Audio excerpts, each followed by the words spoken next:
to the property inside of what we sell. There's a subdivision that we created there, and those roads are part of the subdivision. The county has technically accepted those roads. So if we have to either abandon the subdivision and just sell the land, which could be done, or if we sell it as a subdivided tract, we'll still be responsible. What happens to the ones that we've sold then if we abandon the So subdivision? that's the situation which I was talking about, trying to buy back. But if Pleasanton annexed it in, are they not responsible for the roads? Maintaining the roads, is that not how that works? Well, yeah. So isn't it their responsibility for everything out there? Yeah, they can be responsible. I don't think they ever accepted, we accepted the roads before the annex, and I don't know that they've ever accepted the roads. Now, But if they annex it, they automatically pay the roads. So we can just go ahead and sell and not worry about it then?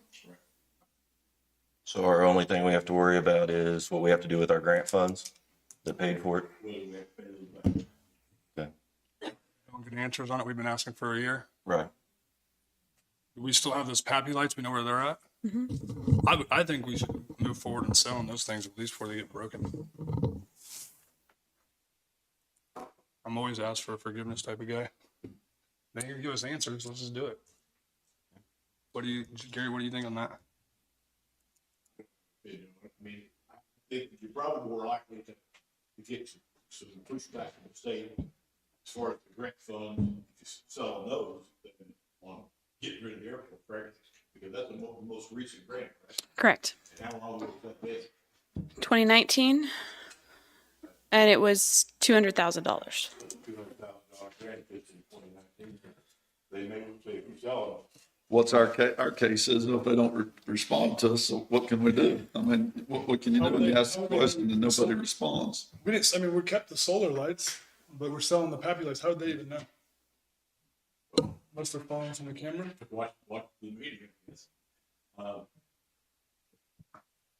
Theoretically, they could send someone out to look and see what we still have. Follow up. I don't know that they've ever done that here.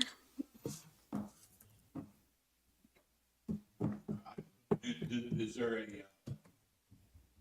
lifespan on these lights sitting in a box that have never been installed? I don't know. That whole project was before I was involved with the airport. I don't know much about them at all. But that came with the runway lights too, right? That was all being one. I believe it was one grant Why don't we just project. give them notice that we're going to sell them? Tell them we're going to sell them in 60 days, so they've got time to speak up if they want to. They'll speak up, and And we saw them. we sell I them. think we gave them notice, right? I don't know that we have official. No, we've asked questions, but we have not said one way or another. Would they just ignore you when you were asking questions? Yes. They don't return phone calls or emails.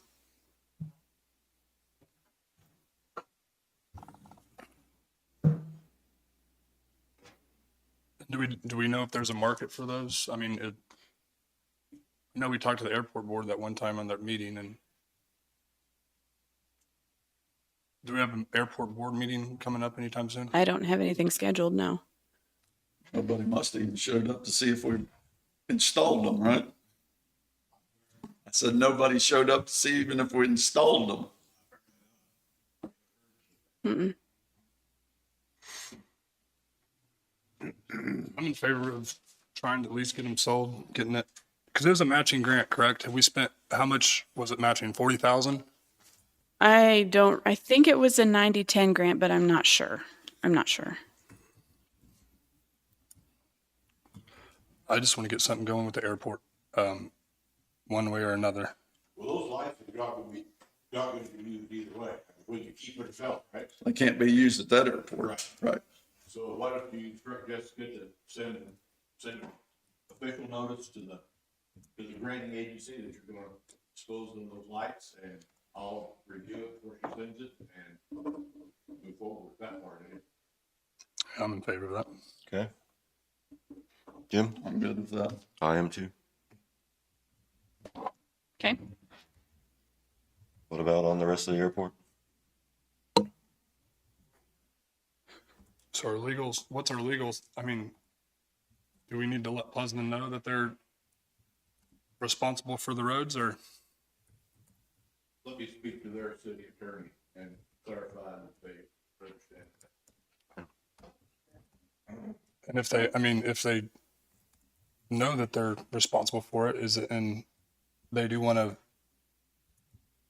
alleviate the taxes out there, are you guys in favor of keeping it? Jim, Doing what now? if they do waive taxes on the county out there, are you in favor of keeping the airport? Not for the county myself, because you got the school to deal with also.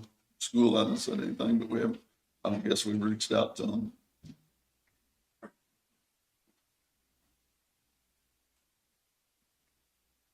Yeah, I'm in. I'm for liquidating out the airport if we can do that in a feasible fashion. And I had reached out to AMR's Life Flight programmer Galen when he was still here. I'd offer or talked to him about trying to get a launch pad out there for them, and they weren't interested in it. So The only answer that I have gotten from KDOT, and I think I've told you this before, this was several months ago, is that that airstrip has to remain public access for 10 years after the last grant. So that would be 2029. That they have not given me any guidance about the land around it, simply that the airstrip has to remain public access. what does that mean exactly? People So the drive up and runway, we have to leave it open for the public to use. We can't pull the runway out. Until when, 2020? 29. So who maintains it? Us? Well, yes. Unless someone else buys it and agrees to use it, leave it That's as why we public were looking access. at splitting the farm ground off, possibly pulling we went ahead and pulled the lots off the market. Because we can't be taxed on them if we're not selling them, if we're trying to lease them, right? Well, that would be our argument position. Okay, That's not 100% guaranteed that we'll win that. okay.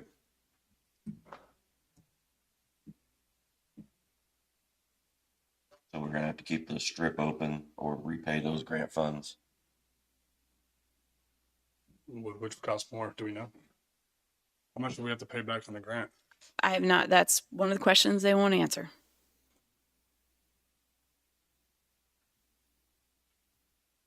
Do we have an estimate of what it's going to cost us to maintain that each year if we keep it open, or if we have to? Really, we don't do a lot of maintenance. We mow around it. If the lights go down, Chris goes out and works on the lights. We blade it if it snows. Are we going to have to repave it anytime soon? Crack seal it anytime We soon? crack seal it when it needs it. I don't know when it will need overlaid. How much was the last grant? I believe the last one we received was $200,000 And that was for the lights. for the lights. But what was, The one that we're having to keep the runway open for, was that the one? Yes. It's 10 years from the most recent grant. That was in 2019. We're on a grant that we didn't even use the lights, but we're having to keep the runway open. Did that cover both? I believe it did. So we didn't use part of it. Is there some kind of insurance or something we hold on that, David? How much- Yes. Yeah, got an insurance policy that's, $1 million, I think it's $1 million liability, and that's running us what? 3,000, just over 3,000 a year. What other costs would we have?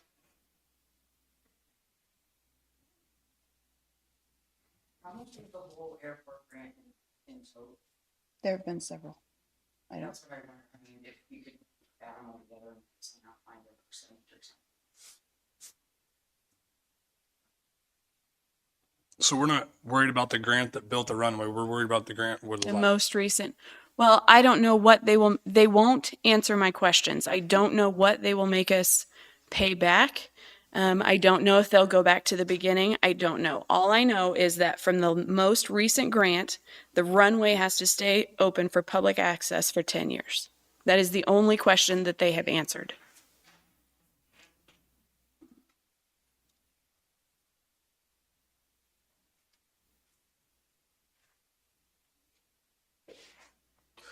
So we could go ahead and sell the hay ground and things of that nature that are around there. Right? Leave the runway.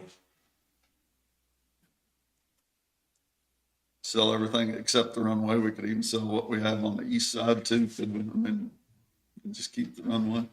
Yeah. Didn't Dave say that the bulk of the taxes are on paper? The lots. The lots, yeah, and I think the improvements, I don't have that pulled up at the moment. So if we could, by eliminating the possibility of resale of the lots, that makes them part of our airport usage instead, we believe we could get a tax exemption on that, then that cuts out a big chunk of the extra costs of the airport. You don't think that all these lots that we've already sold, these savings accounts that we haven't given other people, you don't think that those people are going to come back and try to do something on us for getting rid of the airport? I mean, that's the reason they bought it. They might, yeah. Yeah. Who knows what they might do, I don't know, but if I had spent $200,000 putting up a hangar in the Lions Club airport, I would not be happy. Did it say in the contract there that we was gonna maintain an airport there?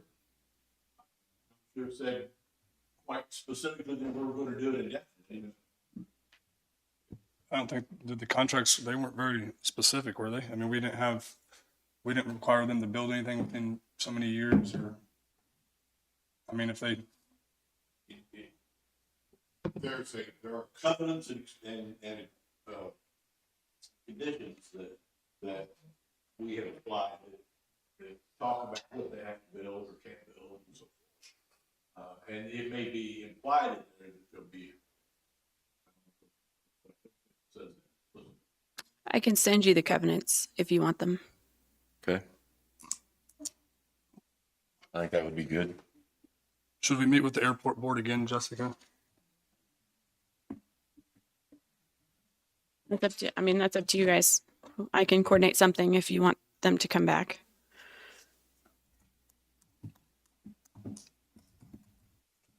I think I'd like them, just talk to them, hear them out, or, hear what they have to say.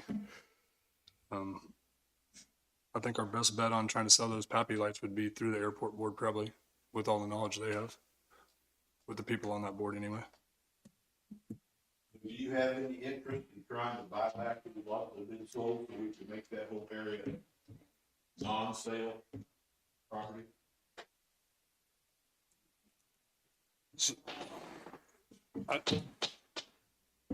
So if we bought them back, then Pleasanton would tax us on those that we bought, right? Not How if would we were that- leasing them. Not if we were leasing them. That would be the argument we'd be trying to make. We have sold, what, 6 lots? 8. 8 lots? Okay. One has been built. Correct. The other 7, we would buy back and take them off the market. Nobody's using them, take them off the market along with all the other lots. That leaves the one lot that's been built on that we would either need to figure out if we want to try to buy it back to and leave it to him, or if we would, what we would do with that. And you're talking about buying back the lots, not buying back his improvements, Correct. I would not recommend we try to buy his improvement. right? We would have a useful. Because if we were leasing out the lots, that we would not be doing improvements on those lots. We would be leasing with someone, they would be putting up the improvements. At most airports, that's what they do. They lease the lot, and then the person comes in with the leased lot and puts his hangar on that lot. And the tax code is set up for that. You can lease the property for airport purposes and be exempt as an airport. But if you are offering lots for sale, you're a developer.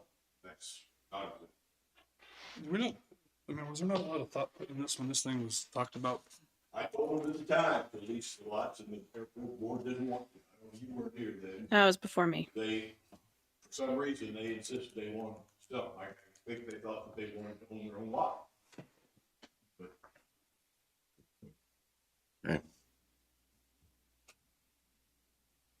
So the parcel that has basically 136 acres, 135.9, has the ag land, and then it has a large portion of it that's listed as commercial.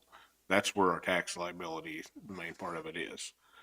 And I think there was discussion at one point of splitting the hay ground off, because if we're leasing it out, we're still going to have to pay taxes on it. Is that correct? But then maybe we could get the other part exempted. But this year's tax bill on that parcel is $37,000. Then there's a whole bunch of lots with nothing on them that, let me find one here. So the 135.9, we spend $37,000 a year. Yeah, but the biggest part of that is not the actual hay ground, because there's not that much value on it. All the vacant lots that we still own, the tax bill on them is like $428. yeah, I didn't think there was a lot of tax on the No, empty lot. it's the part of the airport that's listed as commercial is where all our tax liability is. So what part is it? The runway? That might be more of an appraiser's office question, because I can't see how that's Don't say split. acres or anything. Well, it's the same parcel that the hay ground is in. So I don't know how they split the difference, but just as the example there, the total value on that parcel, which is the 136 acres, the valuation would be, let's see, there's 146, there's improvements that show 146,000 valuation. And that's assessed value, that's not appraised. And then the land part of it, there's 32,105 that's in that commercial category. And then there's $3,096 that's listed as ag. So that's going to be your hay ground. So the 3,000 hay ground is not much in tax. That's a very small percentage of this amount. But the commercial part has two sections to it, right? It's one line here, but it says land and improvement, so they're split out on the So values. the only thing is our gas system, our building, and our front. So that's where the bulk of that 30-some thousand tax money is. And what is the lease on the hay ground? Do you know what amount a year? Not off the top of my head, we can find And it. are we going out for lease this year? Yeah, it's on the bid for this year. I don't remember I don't know what we got last year.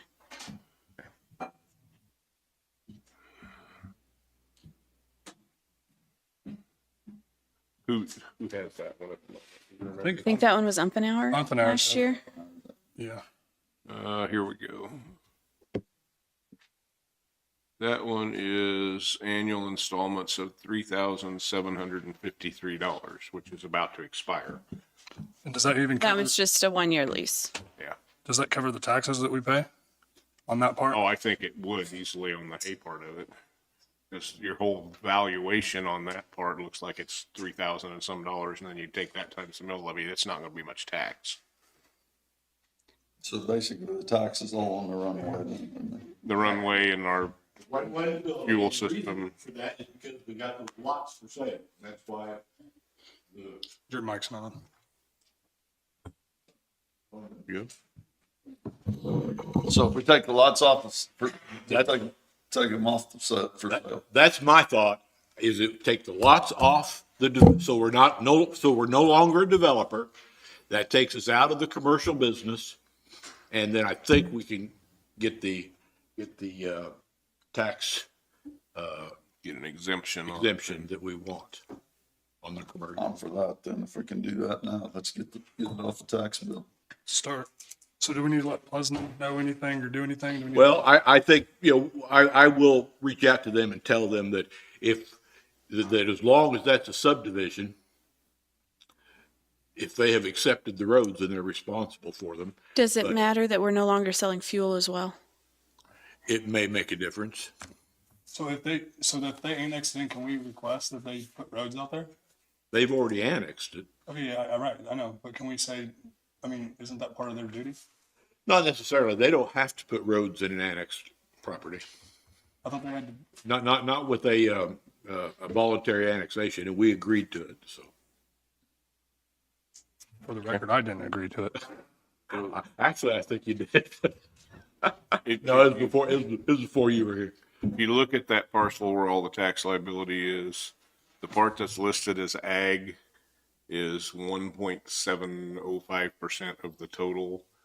If you take that times the total tax bill, that's $631.52. So keeping the hay ground, continuing to lease it actually puts us money ahead if we separate it off from the rest of it. So the other 36.4 roughly is on the commercial part. So we would have to do a lot split, which we can do very easily on that one because it's a large enough tract. We split that tract off, the hay ground off, and then you could keep it and continue to rent it if you want to, or hold it for future development, but we don't want to say we're going to develop it. What are we doing moving forward? We're gonna see about trying to get our tax liability decreased on there. Yep.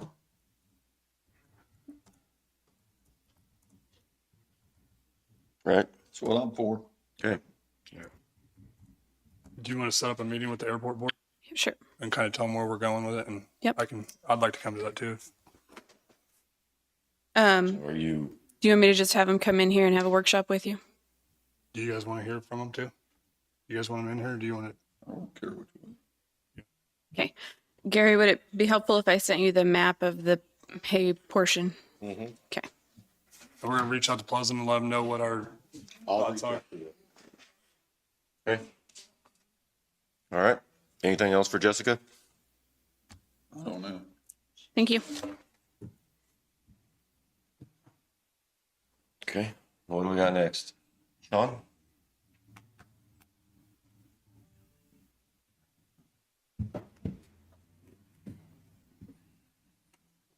Sean West, Public Works.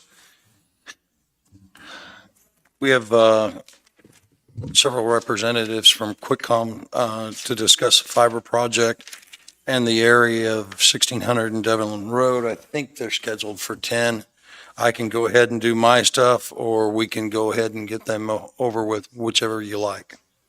Go ahead and get them over with. Yeah, we can go ahead and do that. Go ahead and do it. Thanks. Thanks, gentlemen. Commissioners, John Terry, Director of Government Affairs Business Development with Quickcom. We've met. We've got representatives from Lantel here who's doing the work in the section in question. And then Mike Perry's with Construction Management. So if you guys want to come up, we're here to answer any questions you guys have about the project. It was brought to my attention and, where you guys trenching in the roads. I don't see it in the contract is that way. You know, you're actually trenching down our road. The only place that it's in the road is where we had to come out to go around a pole, which the tail is sticking up right there. It still Why has did to you go be, that way around it? Why didn't you go the other because we way? couldn't get on the backside with the plow. It's Why? fence there. I mean, the contract says to stay off our roads. And we can dig up that tail where it's coming from along the back edge of the right of way, where he comes out to They're go. on 1600 road when you come and went to around the corner to go south. That's in the road there. Is there an hardly any ditch there? Where it's running east and west on 1600. Yeah. That stretch of road, we're actually up in the slope for a section of it.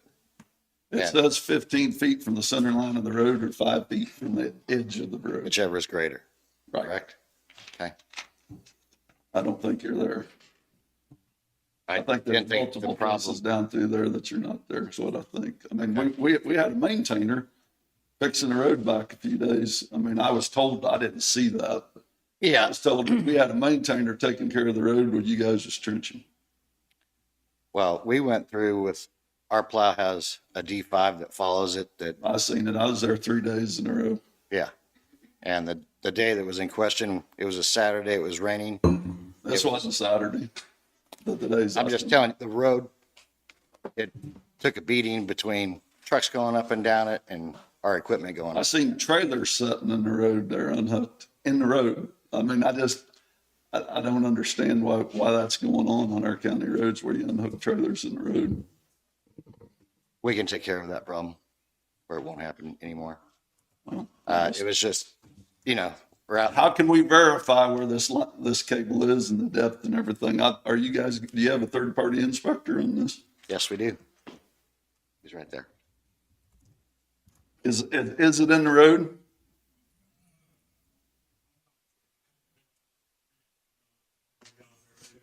So you're not with them every day when this job's going on?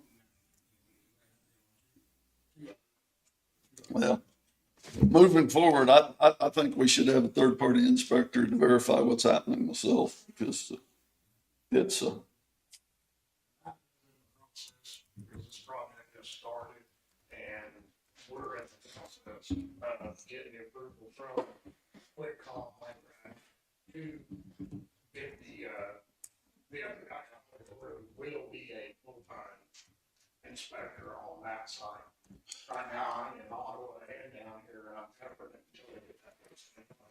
So when you run into issues like that, do you send quick comment RFI asking them how you should proceed so there's documentation on it?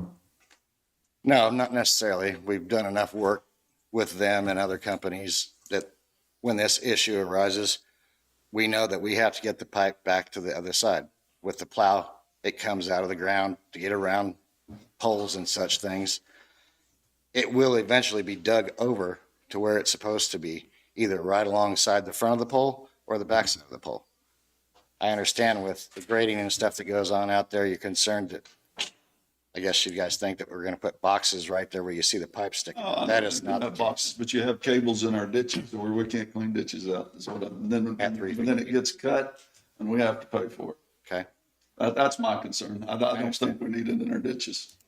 I understand. And I mean, the contract says 15 feet from the center line of the road or 5 foot from the edge of the road, whichever's greater. Okay, And I run a tape measure on some of them, and I don't think yeah, they're there. no, there's, trust me, I've been out there as well, and yeah, it looks like we're running right along your edge. Well, like I said, on 1600 road, I don't even, the whole way down through there, I don't think you're 20 feet away because I think the fence is. Oh, no, that fence is at 20 feet away. Right. So, I mean, to me, you have to be on the backside of the fence. So in the private property of the. Or would farmer? you just go deeper? I mean, what is that's where I'm like, where an RFI would come in would handy, and this would take care of all this issue. I mean, Well, I'm just concerned when we're in the process of wanting to clean ditches out, and then when we go back and we go to cleaning ditches, we're going to cut your cable, and Okay. then we'll be paying for it. I understand. And, I didn't, To be clear though, Jim, if you guys are cutting cable that is not where the signed permit said, they're gonna be 15 foot off the center of the road, who's gonna be responsible for that? it's 15 feet or 5 feet from the, whichever is greater. Not us. from the edge of the road, and there's not. That's what I was after. I understand, but I mean, You're not gonna get a bill if we go out there with a locator and say, oh, look, the county cut a line, look at this. but if we allow it to go on now, it just causes us trouble down the road later. Absolutely, no, I agree, I'm glad we're addressing it. And that's just what I want to address say. that concern where we're not obviously gonna bill the county if there ever was. I understand. I've been around that a lot of times, but I understand how the one call system works, but it just, I don't see why we need to cause ourselves grief on the building side of it, because it's gonna come back and, Yep. I mean, I was there 3 days in a row and looked at it. And I think there's a lot of issues there that it isn't the 5 feet from the edge of the road. we understand that construction never goes as it says on the paperwork or in the book. So, I mean, can we just follow with RFIs and stuff like that so that we're all on the same page and we can continue with a good relationship and Yeah. nobody's pointing fingers and we're getting along? Well, I'd just like to see, I mean, if our third-party inspector in there, I want to go back and verify where it's all at. Because we are trying to clean a bunch of ditches out. I mean, so that's huge on our to-do list this year. So, I mean, I agree with Jim. keep letting things happen, then we'll just keep running into problems. Okay. Besides that, how's the project going? Are we coming up on the 24 months yet? That'll be in July, but So how far along are you? Are you near completion or? I think we're running between, you guys are between Centerville and Blue Mountain now, right? Yeah. Yeah, I think Parker's either lit or very close to being lit, and then Centerville will follow, and so will Blue Mountain. So yeah, about 3/4 of the way to the finish line. Well, you guys pulled your blade off up there and brought it down south. So I guess you guys thought that you wasn't doing. Yeah, Sean stopped. and But what I'm talked. saying is if you was following what the contract says, you wouldn't have pulled it off, right? No, I pulled off because I talked to Sean But and asked him, are you telling me to stop work until we have this meeting? Or are you telling me to go ahead, keep mindful of, But what I'm saying, what Right the away. contract says is 20 feet, 5 feet from the edge of the road. If you would have been able to do that, you'd have kept on going, or why did you stop? I guess is my question. I stopped in case of the fact you were going to tell us to rip it all out. It was a safer play for me to move the plow down to the other section. Okay, well, I'd like myself, I mean, I'm one of 3, but I'd like myself to go back and verify where the cables are, all our verification somehow. Yeah. Because it's just gonna cause us a lot of grief later on. Do you guys have paperwork on that, or how can we do that? I mean, we turn in an as-built when the project's done that has where everything is. Will we get a copy of that? Yes. Okay. So you want that right now, Jim, or what do you want? I'd like to see it now myself. Because, where the trench is, I think we could go see the trench line myself where it's at up there now after this rain.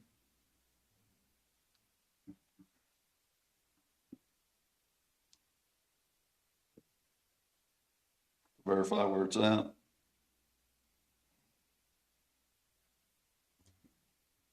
Now you're talking about this stretch in particular, right?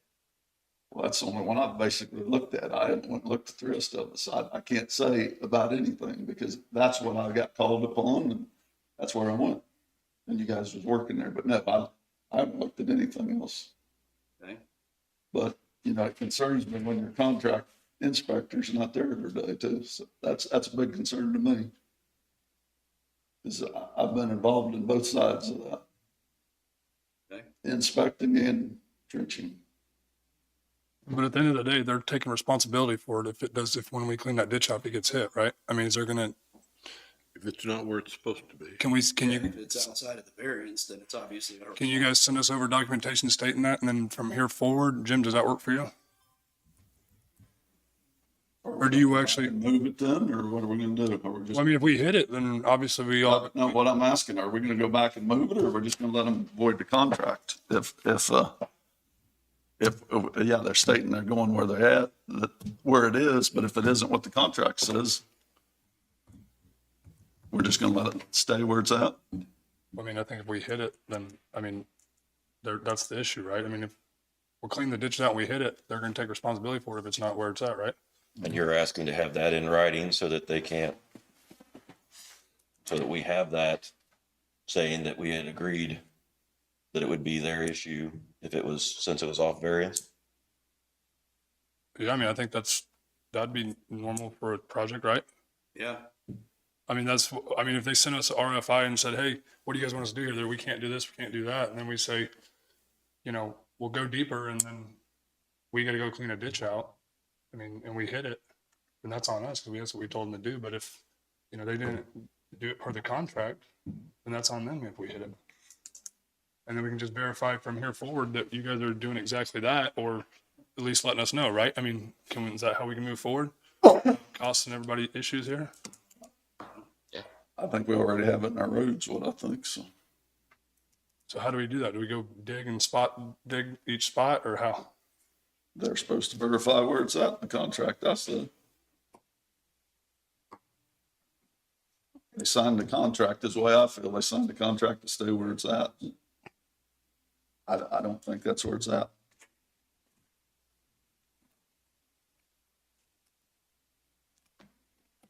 So what do you suggest we do? Well, we've got the same issue on Yancey Road up there, and you guys, and I went and looked at that one too, and I don't know, I wasn't there when that's at, but I'd like to go back and see what the contract says there too. Are we just letting everybody come into our? No, I don't. No, I don't think that's. No, I mean you're right, but I'm just trying to figure a way out to move forward. And I'd like verification where it's at myself, but.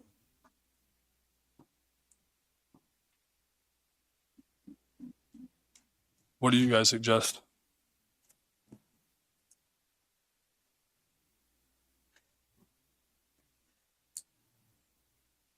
Somebody has to start that line on the map. Might have to send somebody out there to start, because we have no way of properly locating without cable in the ground. There's no cable in it yet, it's just done, so. Would it be fair to say you could probably see the trench line right now after this rain? I haven't been out there and looked at it yet. For the southern part of the project, probably. And Up north, it sounds to me it's like the there's north part, just a narrow right of way. I have not looked at it. I don't know how wide the right of way is. We can only work within the right of way. But if we don't have the right of way, then this contract is no good. I mean, the footage, right? I mean, if we don't have 20 feet, I didn't write your side of the contract. We're trying to abide by the best we can, but we legally, we have right of way to work, and that's all we got. I might be wrong about that, but I'm pretty sure all we have, unless we go out and we start getting private easements from people. Yeah. And this is probably gonna slam this to all. We have a right, if it's 2 foot, 5 foot, 20 foot, we have to figure out how to put our stuff within the right. well, why do we put the footage in it then if that's the case? I mean, they have to have a guideline to go off of. How deep do you guys go with it? 3 feet. 3 feet? That's for crossing a road, which is at 5 feet. I don't know how deep the ditch is there. I don't know if you guys are gonna dig that ditch 3 foot down. I don't know. That's the reason we usually try to go between 36 and 42 inches.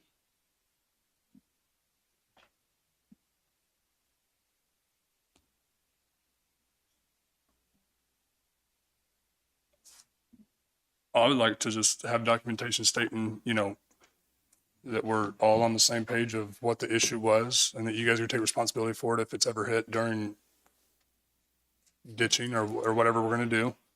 And from here on out, we just document. I mean, what else, there ain't nothing else we can do. I mean, what do you do if do you go deeper in spots? I mean, is that an option for you guys? Like We can if we have to. That's gonna change it from being plowed in to being drilled in.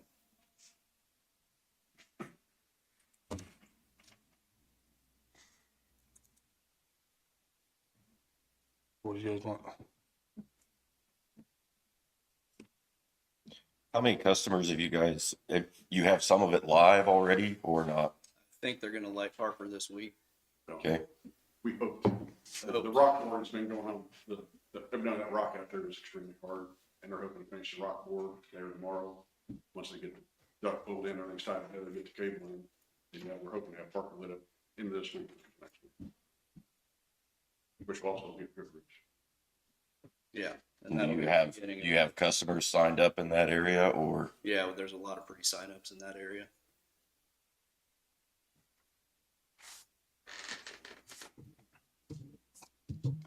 So that's what I'd like to do, so we can keep moving forward and get this project done. And what do you guys want? So if there's gonna be a variance, just to make sure I'm understanding, if we have to vary at all out of what the permit states, you wanna put that in writing with an RFI, hey, we're having to move this way because we've got poles here. I mean, I think that covers you guys and you and everybody else involved, do you not? I mean, I know it's a lot of work, but I mean, do you guys agree? I mean, I think what's, yeah, that's, Because we didn't make your guys' driveways. Neither did I. yeah. No, so, unless you guys, I don't know how to approach it. I mean, don't you That have, way it's The permit documented. says X, so if you don't have X to work with, I'm not sure how they're supposed to, without calling you and saying, right, don't call me. This is I our don't, right away. Right. but I mean, I think that'll alleviate a lot of problems, don't you? I know it's a lot of more work on your end and that, sorry. I mean, paperwork's not fun, I know. But I think maybe that'll help alleviate all this. I don't know any other way to do it. Do you guys? No, I mean, that's the only way that you guys are gonna know, and we're both gonna know, hey, there's a variance here. Okay. You know, which still doesn't mean you're responsible for it if it's, you know, varying and we've buried in this spot. Outside of the right of way, it's outside of the right of way. What's the term used on that? An RFI? Request for information. Okay. But then that, I just feel that you should have came to us before you laid it in the ground myself, if it wasn't there, if the right of way wasn't there. So before you just went and put it on a right of way is the way I feel. If there wasn't 20 feet there, we should have known about it before it went in the ground. Because if I wouldn't have been told about it, we wouldn't be here today talking about it, would we? Jessica and Sean, correct me if I'm wrong, but when Riddell ran into a situation on the north end where they did have to bury, did they not talk to you guys about it and No, we just do it, or you did? Yeah. Okay. When there was no right of way, we had to move out into the road, we were rocks on. We didn't bring it to you guys and it came to. That's the one that we brought to you, that we had to go into the roadway, and you guys approved the depth in the roadway. And I can't remember the section of road. Yeah, it was on between 19 and 18, maybe, Yeah. or 19 and 2000. Right. Yeah, I mean, that was probably an oversight on them. And when they saw if they didn't have the right of way, they should have either contacted one of us and contacted, you know, I don't know if they've got Sean's number or not, but if not, they should have.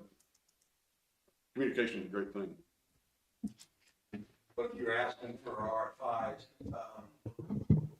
for clarification on my part, if I receive those, you're wanting those passed on every Monday when they come. well, typically that's how it works. And then we have to approve it and then it slows them down and then they don't work until it's approved and then it's the project lasts longer, it takes longer, correct? I mean, that's the real process and.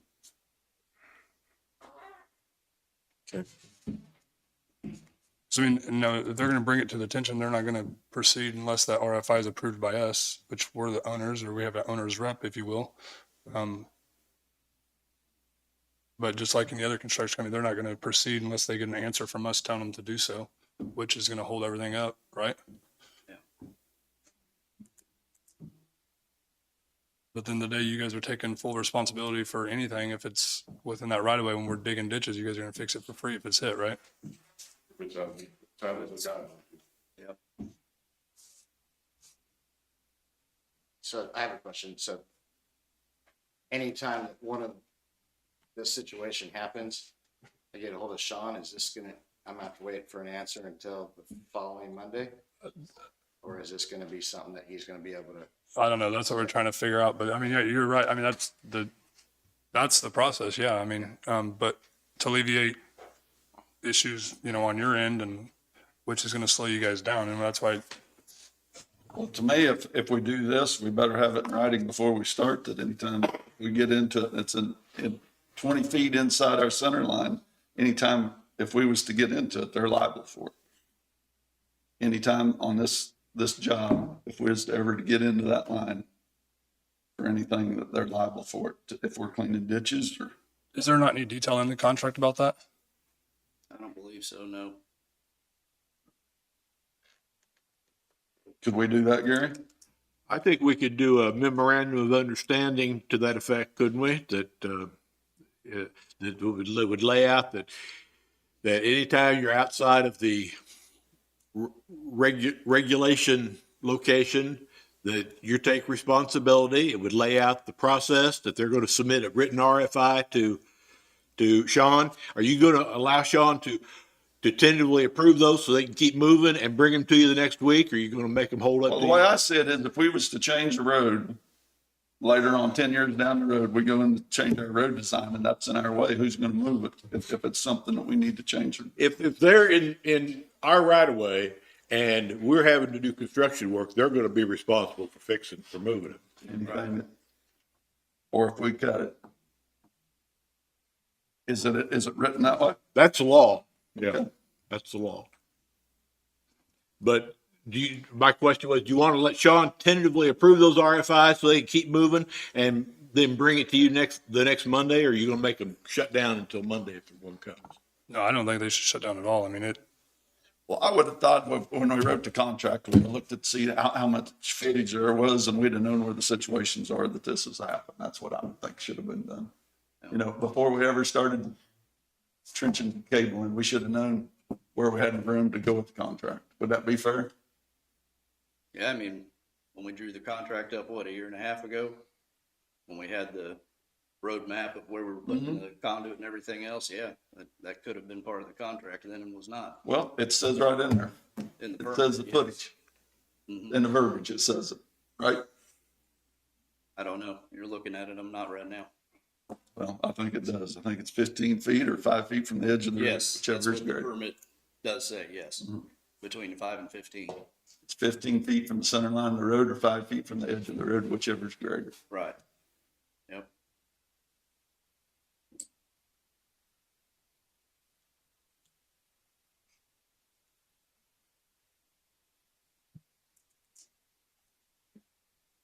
So where are we going with this? I don't want to see RFIs from every week because I know how that's going to slow them down and cost more money, and in the end, it's not going to change much. They're going to document it on as-built, and I mean, if we want to be, Well, I don't like it being in our right of way anyway myself. I mean, it just creates us a lot of trouble down, and I know we've already signed off on it, but it's, whenever we just keep letting them encroach into our road and our ditches, it's just gonna create, it's a nightmare for us.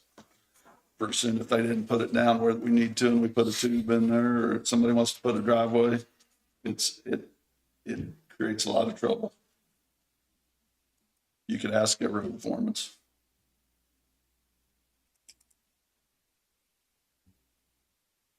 so what do you want to do?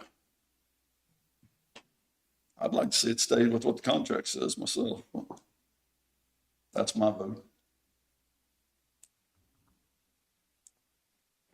And if they can't do that, what happens? Well, there's private property out there that they can get on. And if the private property owner doesn't allow it, then what?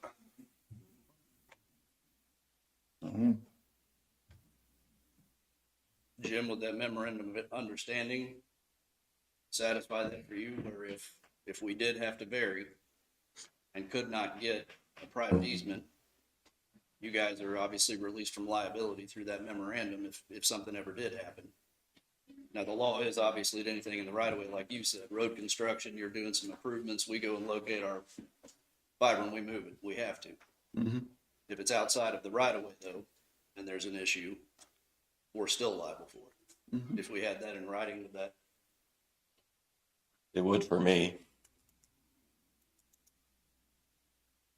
If you guys accept all the responsibility of it, but I tell you what, okay, if we decide to put a tube in wherever that's at, we need to change the strip. It creates a lot of headaches down the road for us, and how fast do you guys move forward to go move that for us? Well, you realize we do this in a lot of counties. I mean, this is another one. State level, the state calls up, they're gonna put in a new culvert, somebody gets one. Anyway, we gotta go fix it. I mean, this is nothing new. I understand it. It isn't. I'm thinking maybe you and I are not on the same, because you're thinking we're creating a problem before it ever exists. And right now, I don't see a problem because the only problem is we have a narrow right. It's not where it's supposed to be. And if you're not there measuring it, I haven't yet, we probably couldn't put it where it's supposed to be because the right of way is not big. So I understand. So- Yes, we should have called and made it happen. But as far as creating a problem with a culvert, there are always gonna be those problems. You have gas lines, anything. But you see what I'm saying is if we didn't have 40 feet to begin with, and basically that's what it would have took. We should have known that before we ever started, right? I didn't write it. So if there's a fence that's out in our right of way that's just been there for how many ever years, are we gonna go back to that homeowner or that landowner and say you need to move your fence back? They don't have to do anything until they put a new fence in, right? That's been our policy is if their fence encroaches on our right of way, we haven't made them move it unless, number one, it gets in our way for some reason. If there's no Or reason it's unless, in the way, number, so could we make them move it back? Would you be in favor of that? I don't think you would you? Because I'm not gonna get in there and move it. But we don't have, if that's the case, they go on the backside of it then. Danny, if we got 40 foot, they can go on the backside of it. Yeah, just because the fence is there doesn't mean that's where the right of way ends. Right. I mean, if the road book says it's a 40-foot right of way, and so you measure 20 foot from that center line, and the fence is only 16 foot from the center line, he's on our right of way. Right. We still own another 4 foot. I wouldn't suggest going over their property though. I mean, would you guys? Well, it does create the potential of other problems for them to deal with, but.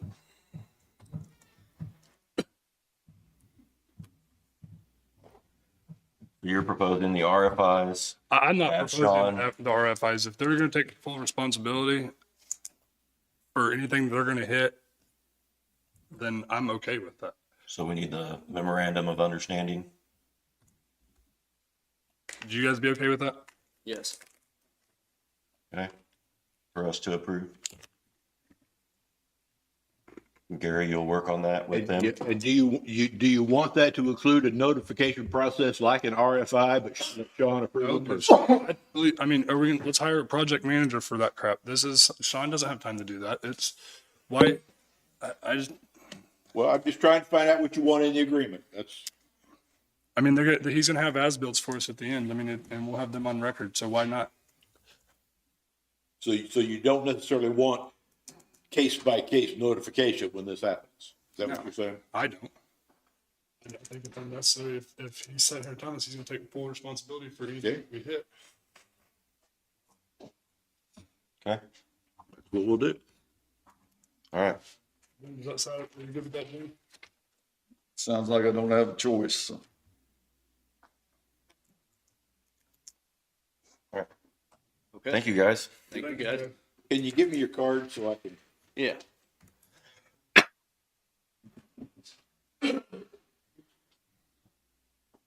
I'll go fetch one.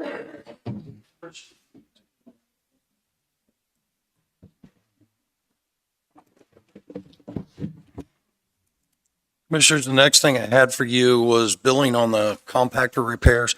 I sent you some invoices and I hope you got 2 photographs along with that. If you'll notice down the invoices, your original agreement with JR was 5,000 per container.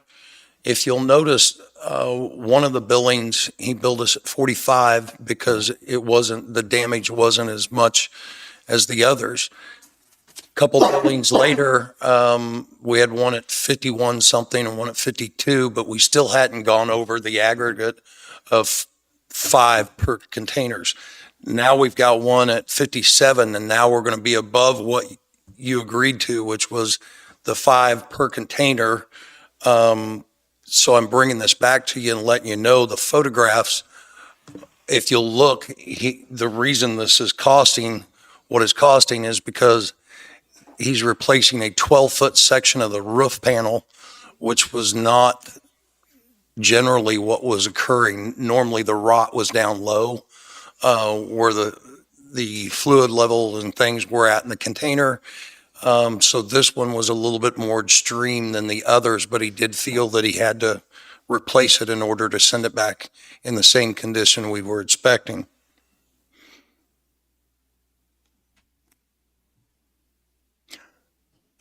And again, the reason I'm bringing this to you is because the agreement was with you as a commission, not anything that went through us. How much are we over the 5,000 on the total deal?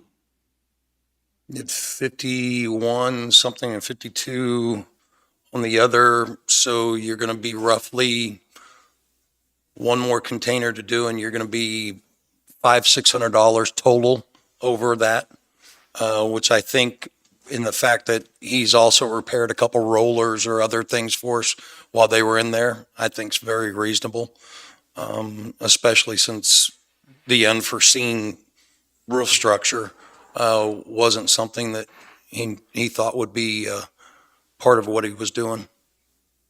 But he is willing to come in if I call him and push this out later today. He is willing to come in and explain it, but I thought it was pretty with the photographs. That's my understanding. I can check. You got 1 or 2 left, but I'd have to check with Al on that. And we were doing 50% of the cost of new. Yes, That's these, where we these get were that 50%. Yes. These rebuilt containers were 50% of what we paid for them new. So, but if you're all right with the billing, I'll go ahead and submit that and get it turned in. You said one was only 4,500 though? Did we give them a total at the end or something? Of what it would, the total cost for all of them? You had one of the billings on 6/29/23 was 4,500. And then you've had 5175 and 5250. The most recent is 5750. So this brings us average over what the agreement was. That's why I brought it to you. So right now we're at $200 over with credit. 600.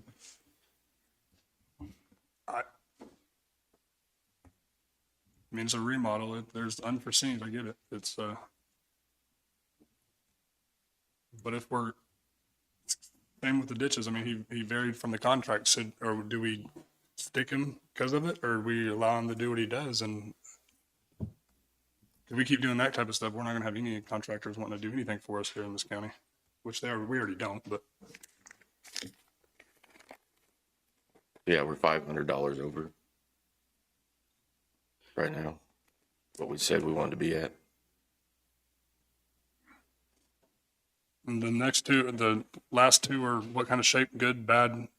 I can't answer that. And I'm surmising that there's two left. I'm going to have to talk to Al because I don't know what his inventory is total. So I'll have to get with him and confirm the numbers. I could be off on that.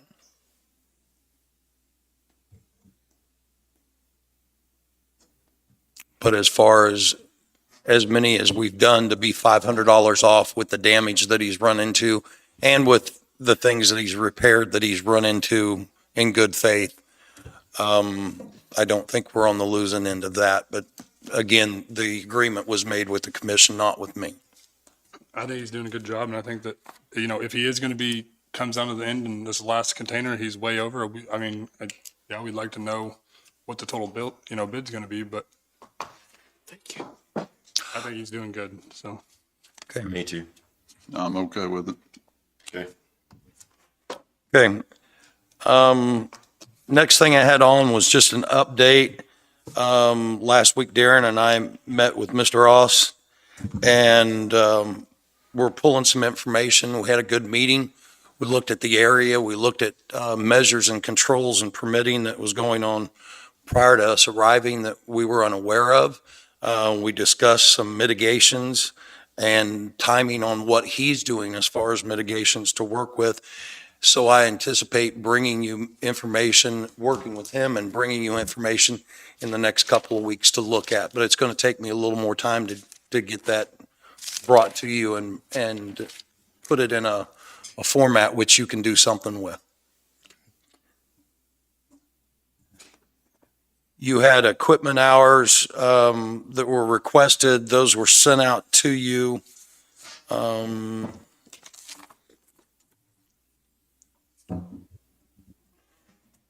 We made contact about the damage on Tiger or 1000 Road. I've sent out the photographs, but I haven't had any return contact on that yet. We've also sent out statements on the detour and the cost on those.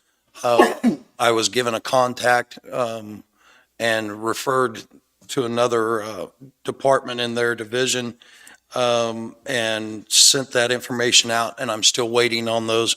I'll keep you updated on it. You were also sent road maintenance by district from Joyce. As a clarification, as you look at these, it will say in the upper right-hand corner of the first part of that document, 508, 634, or 693 roads. That is not an accurate description. That is what the computer sees these as road sections.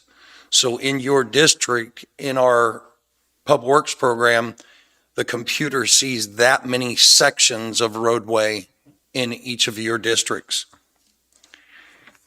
You'll also see your request count on the first page. Those are the service requests for those districts. And on the back page, you'll also notice that there is a total labor hours, activities, labor hours, labor cost, equipment, maintenance cost, and total cost. So it says reporting all dates. From what date did this program start? I'm sorry, It says all dates. When was this program put into place? You know, how long we've had this?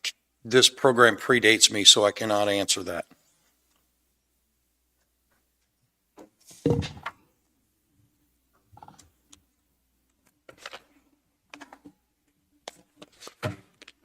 If you're looking for something more specific and we need to run it by years, then we can go back and I can try to get that last two, last three, however you want it pulled out of the computer. It's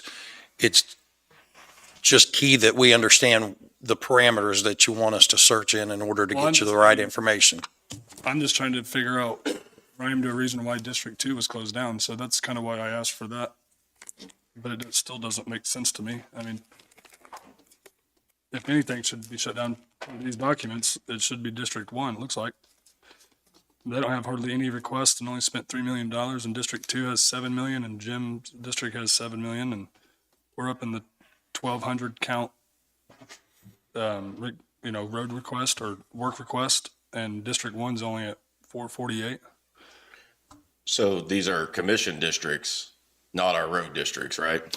Those are commission districts.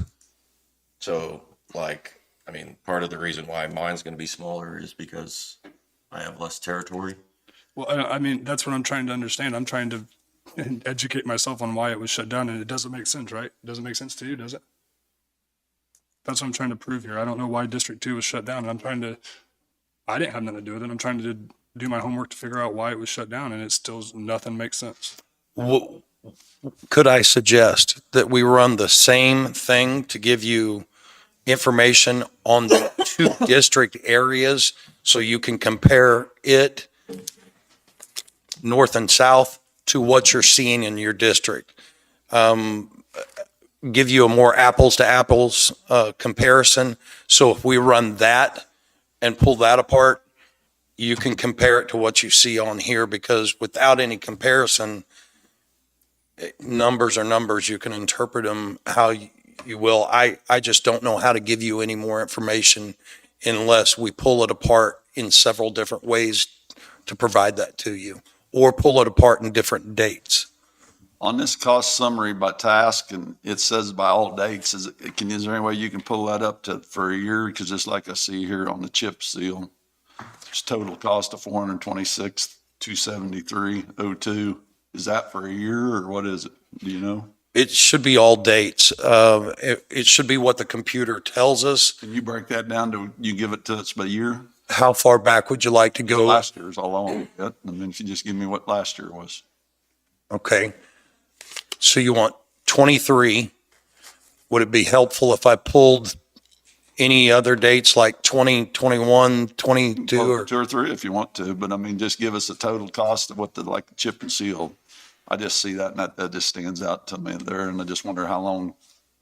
I'd like to see what our actual cost for chip and seal was for. I'll If you get 2-3 years, we'll have something to kind of base things off of. And then that'd give us an idea what our mowing costs us. I'll try to pull it out the last 3 years. Do you want me to also, What I would under like- this comparison, to pull the north and south What I would districts? like to see is how many requests people in my district call in to ask for mowing, weed, or noxious weed, or roads compared to the other two. Because I mean, is that a reason I would shut it down? I don't know. I'd like to get the facts on, how many requests they ask in my district compared to the other two. Maybe that'll help me make sense of why we shut it down. Well, that's what this gives you, but it doesn't give you any date parameters. Would you like that in the last 3 years as well? Sure, yeah. So it's not just an abundance of numbers pulled together. We'll try to pull it more accurately for the last several years. And when we're saying that, you're not just going to pull it for the last 3 years, you're going to pull it on Year. 2021, 2022, and 2023. We'll have all three. Yes, we'll break it down by year. Thank you. Yeah, we'll do 12-month sections. I mean, it just doesn't make sense to me why we shut it down.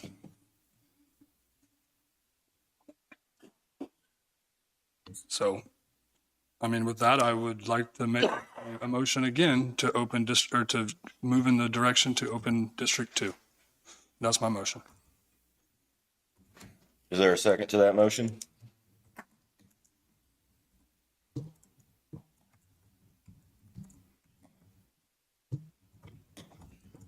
And we say we want to do it's about what people want, right? It's what the people want. Well, do I need to flood this commissioner room with District 2 people saying they want it? Will that change your guys' mind? What if we shut yours down? I want to shut yours down and open mine up. Because we don't have no cost in yours. You have 48 requests and we only spent $3 million. So your job up there's done really well, I guess. It looks like to me on paper. Mine and Jim's aren't. As you can tell, we're in the thousands of requests costing us $7 million a piece. So, I mean, it looks like things are really operating good up there. Maybe we should bring your operation down here and we'll call this the North Shop. Would you be okay with that? Would your people like that? I know they want it. I know they want it. Well, that's my fight. We're all about what the people want, right? No.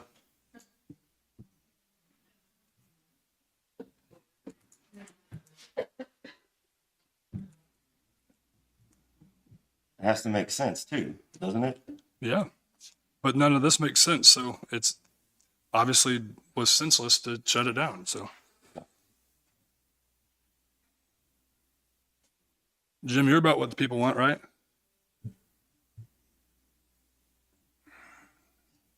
Yeah, but I seldom get it. You gonna side in with me, Danny? Hey, this is your chance right here. You can help me.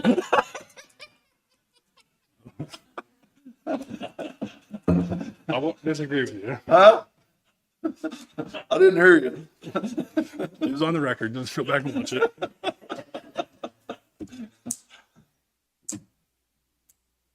Okay. Motion dies for lack of a second.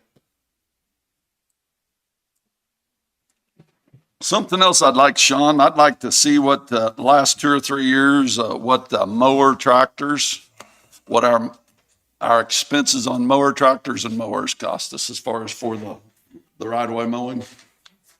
By expenses, are you talking personnel, fuel, and Just repairs on the equipment. just repairs On the for, tractors and the mowers. Can you break it out into the bush hogs or to mow the right of ways on the roads?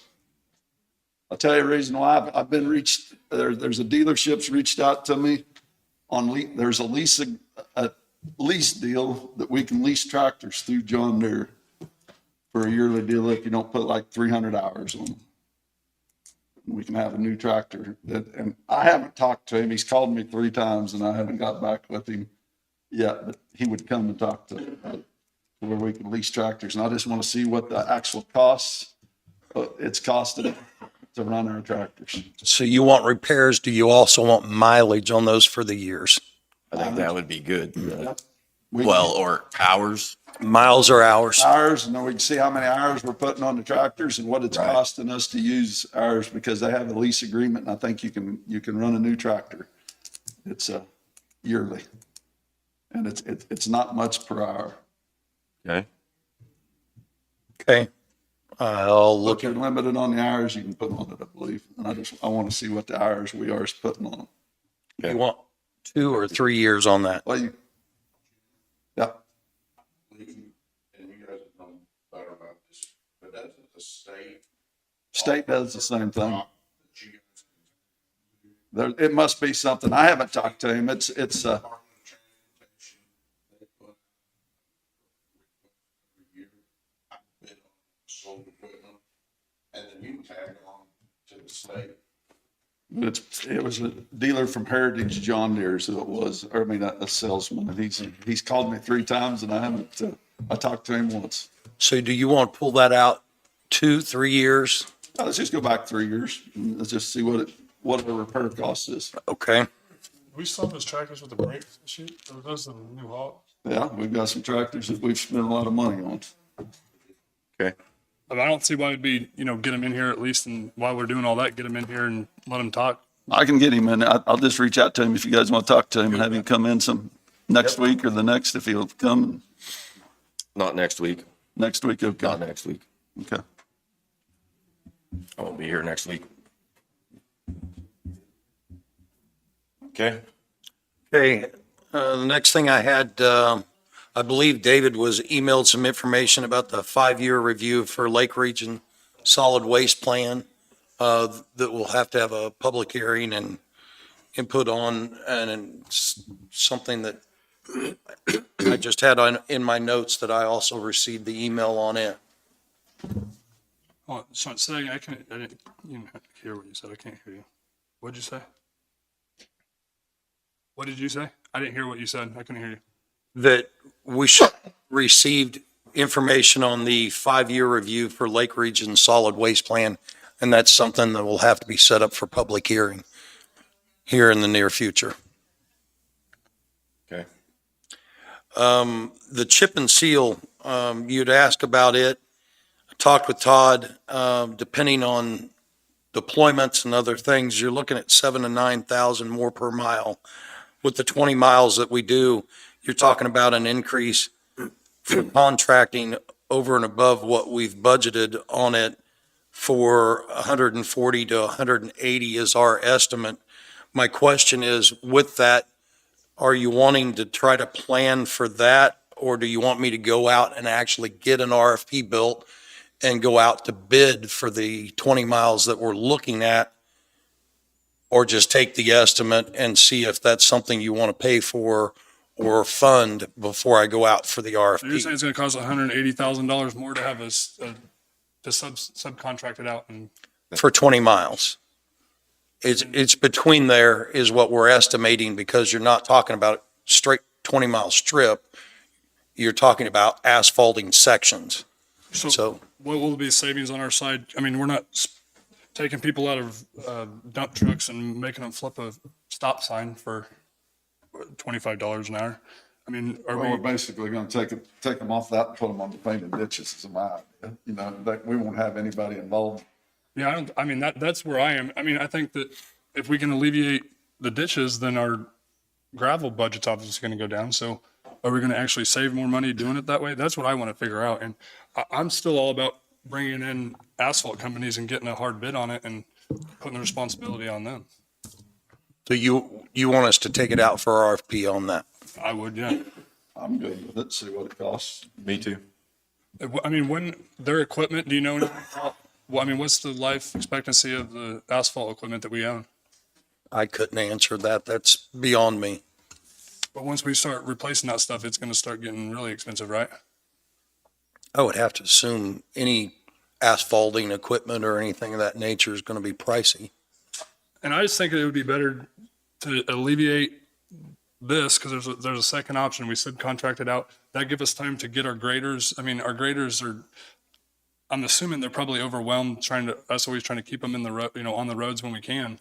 Maybe that'll give us opportunity to pull them out of the grader, get proper training. So I've talked to 3 of them this week or last week, and that was their biggest deal is, well, they've never really been trained properly. We've had one training, I think, before both. You might have been here. No, we've had trainers come and take them out for a day or two training. And they were all about that, and they'd like to have more of that. But they feel like that, within the last year or two or whatever, they just kind of been thrown in a grader and said, Can we get somebody down here? I don't even remember who it was. But Jackie got someone down here, and it was like a day or two training, and they took them out on the stretch of road, and all the operators got to go. I can look into that. That predates me, but I can look into that to see if LTAP or anybody provides any of that type of training. We can reach out and find out. but we haven't had any training in the last 2 years. I mean, we haven't brought anybody in to, For road graders, other than safety, no. I think that if we alleviate a little bit of stress on those guys and, be able to, I would say some of them operators have been through it. If you ask them who it was, I don't know if it was CAT or who it was. It might have been a dealership that actually. Pardon me? That's what I thought. It's through the manufacturer that they come down and train them on. It's what I thought. Okay. So build the RFP, let's figure out the other sides of that and see what the additional costs and what we can do during that time frame. Okay, on both sides of it, I think whatever it's going to cost us to do that, but I'd like to see, what we would estimate it's going to save us in the rock budget too, because I think that's going to be important. That's going to be hard to tell for I know. until after the year. I know, but I don't want to leave any other, any questions unanswered because I want to try to move forward with this if that's what we're going to do.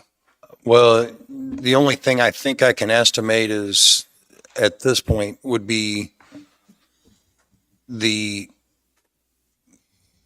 budgeted amount that we had for it to include commodities and rock. But also I'd have to look at the previous years and look at fuel and man hours. So I can pull that possibly from that. Like, I just don't want when we come back with that RFP answered, then I don't want to come back and say, well, we got to figure out what we think it's going to save us. It's like that chip seal on our log summary. Is that total? I mean, when this is figured on our monthly summary by task, is that fuel and everything on chip seal, or is that just man hours, or? I'll have to find out what it pulled for that. If we look at this number and the fuel and everything else in there, that number's useless to us, knowing what it is. If we're not figuring fuel, our time, our equipment and everything, it's, that number's useless. I'll have to find out what it pulls for those sections, because as you see, it's broke out in the bottom, and I'll have to find out what each one of those sections pulls out of that program.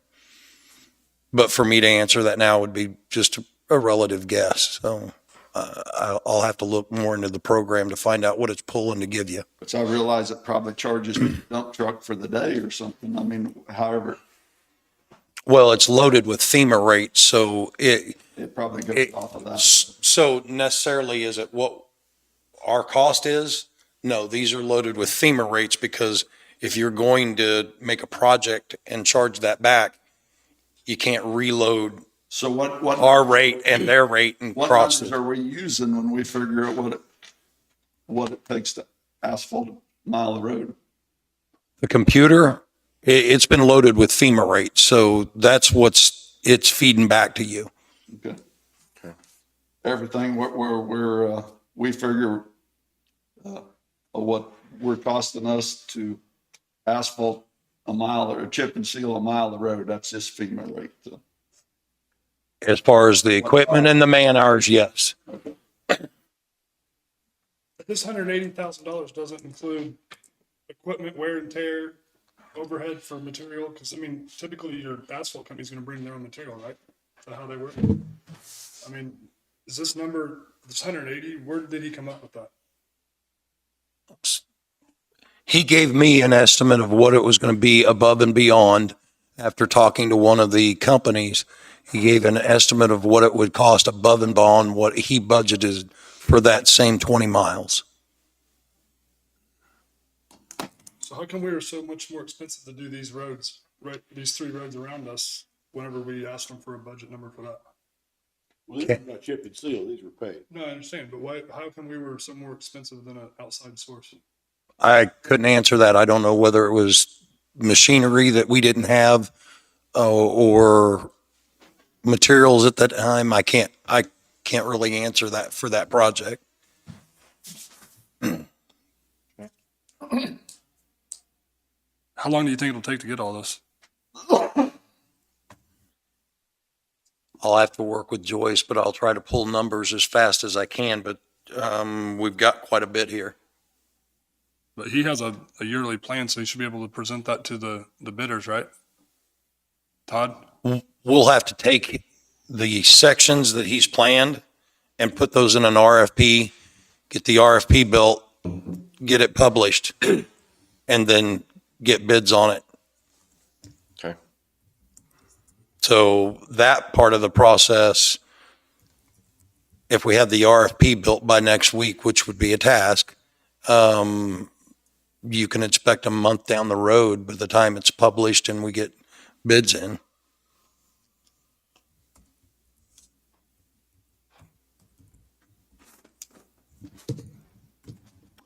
Okay. We're extending the RFP on the park shelter roof project for 2 weeks due to lack of bids. Sherry's been making personal contacts with contractors so that we can get bids on that project. I've got a question on that too. Did Randy go up there and patch up back with shingles? I've been told that he did, and it's in good enough shape to last another year or two. Is that, Did he patch it back with shingles? he went back when he was up there and he patched the bad spots in the roof, is what I was told. I do not know anything about patching. I know he went up and looked at it and told us that the metal roof was the solution that we wanted to go with and how to bid it out. Well, I think maybe we patched some shingles and maybe we don't need that right now. We might ought to look at that, talk to him about it and see. That might be a good question. My next note is to update you on projects. I was going to ask Randy to come in next week and meet with you all so he can answer questions more accurately and directly than I could. I'd also like GIS in the appraiser's office if they're available to sit in so we can all be in the same place at the same time and work through that. Repairs on the sign truck from the accident have been done. We're waiting on repairs from the yearly inspection. The yearly inspection identified some hydraulic issues inside the turret section or the center section that holds the bucket, which is something that they're going to have to pull apart, find the leak and identify. So we are waiting still on that truck, but the repairs from the accident have been done. We're just looking at the inspection now to make sure that we qualify to pass those yearly inspections.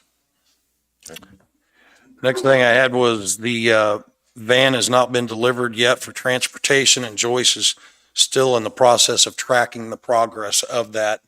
And when we have anything back, we'll report on that to you.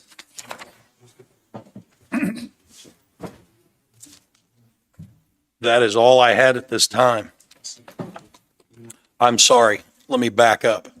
That's all I had, but we have, or we're scheduled for BG to speak to you in reference to the Hell's Bend project at 10:30.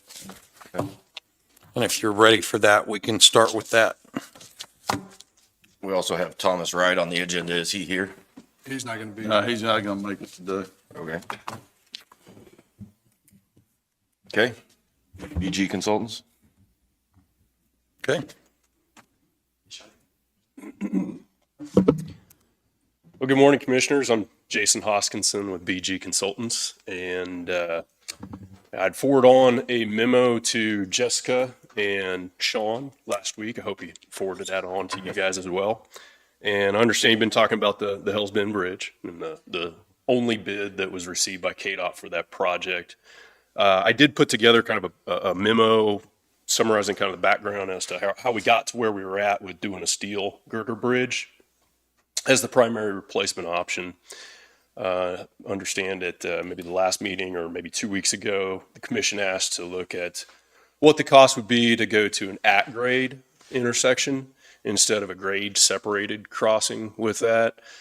So we did that, included some information about that particular aspect if you were to pursue removal of the old bridge. As you may have seen in the report there, it's about a 25 to 30 foot cut to get down to the railroad. Significant excavation through rock. There's already some pretty steep slopes, especially to the west. So it's going to extend the project out substantially, probably take some more right of way as well. We did run basically using bid averages for rock excavation, things of that nature. And we're looking at somewhere in the neighborhood of $2.75 to $3 million to remove that bridge and construct it as an at-grade crossing. The other caveat to that is we did reach out to BNSF and they basically said, no, we won't permit that. I have run into that scenario with the railroads in the past that they're quick to say no, and then you have to work through a process to try to get them to come back to the table. Usually the solution that works there would be if you wanted to propose an at-grade crossing, they would want you to remove several other at-grade crossings around the county. That's typically been what could appease them on that aspect. So, to the extent we were requested, that's kind of how far we took that, bringing that information back to you guys today.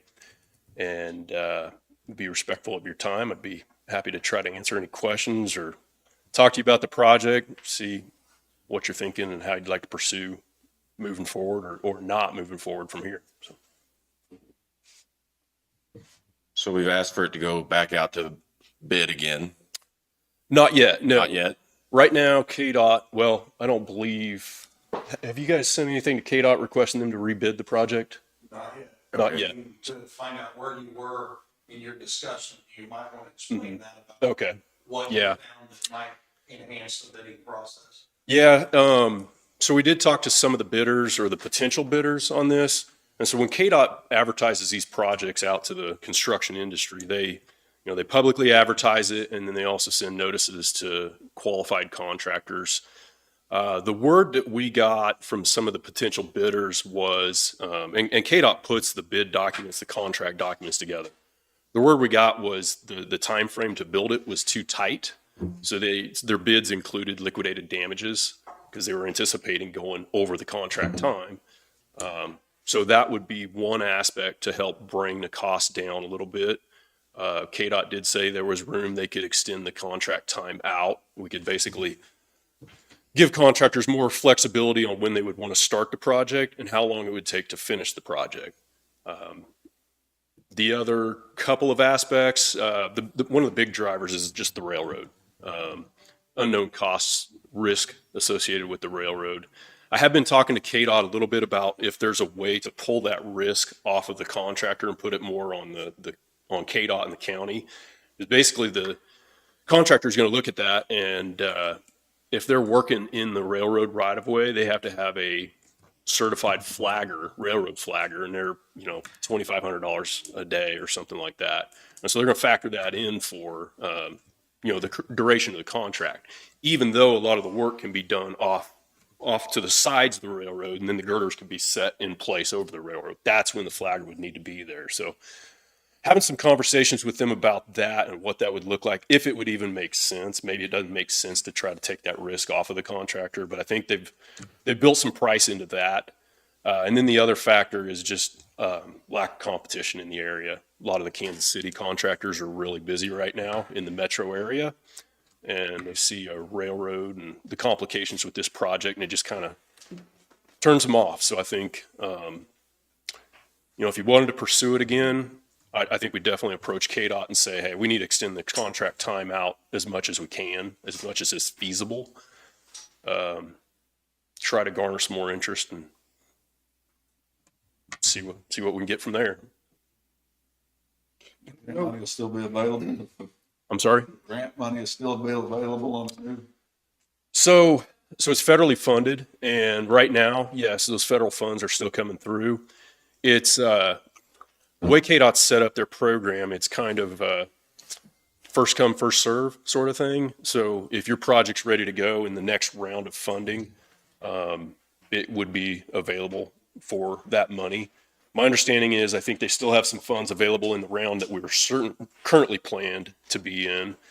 So the project needs to bid before the end of this federal fiscal year, which is September, end of September. So they actually, these grants opportunities come out quite often, right? I was reading on the internet about it. And they come around quite often, right? Annual as long as there's money there. And right now, part of the money that's going to this is from the bill, the federal infrastructure bill, which has a few more years left on it. Whether that money remains after that, it's up to Washington, but I would assume so. It's been around for a long time. They've been doing this for decades on an annual basis. So I saw in your report, it said something about, it didn't really give a time frame on the bridge. It just said it needs to be done. Yeah, as far as life expectancy of the existing bridge, It's kind of anybody's guess, you know? I You mean, said something about like 66 years into a 75-year bridge or something. What- I mean, well, it's, you know, the life expectancy of a bridge is all based on the materials, the quality, everything that went into it. And we really don't know everything about it from 66 years ago. So to try to put a number of like how long is this thing going to last? Kind of hard to say. It could last another 25 years potentially. A new bridge, the 75 years, a new bridge, new materials, new quality, we would look at a 75-year service life. And you could potentially extend that out longer depending on maintenance and you know, wear and tear and weather, things of that nature. The existing bridge is fracture critical, which doesn't necessarily mean it's on the verge of failing right now. But what that means is that part of the steel members in it are in tension. And if one of them pops, the whole bridge goes down.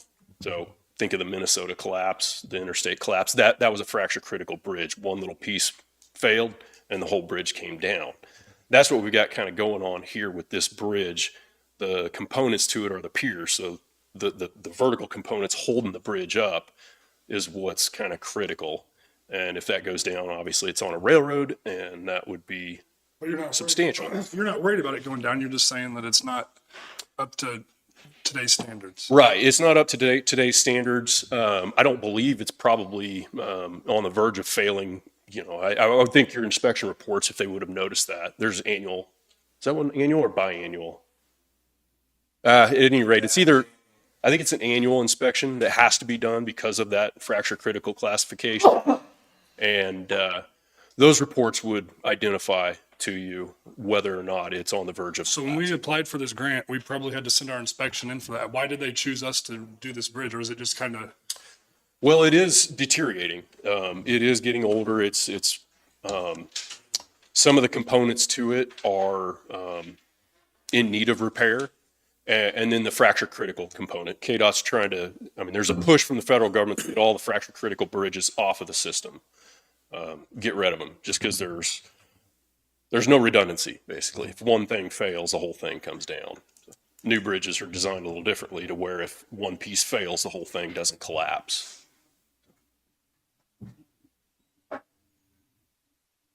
So it scored high primarily because of age and because it's fracture critical. Okay. How are we gonna move forward? So going to an at-grade crossing is gonna cost more than what our bid was.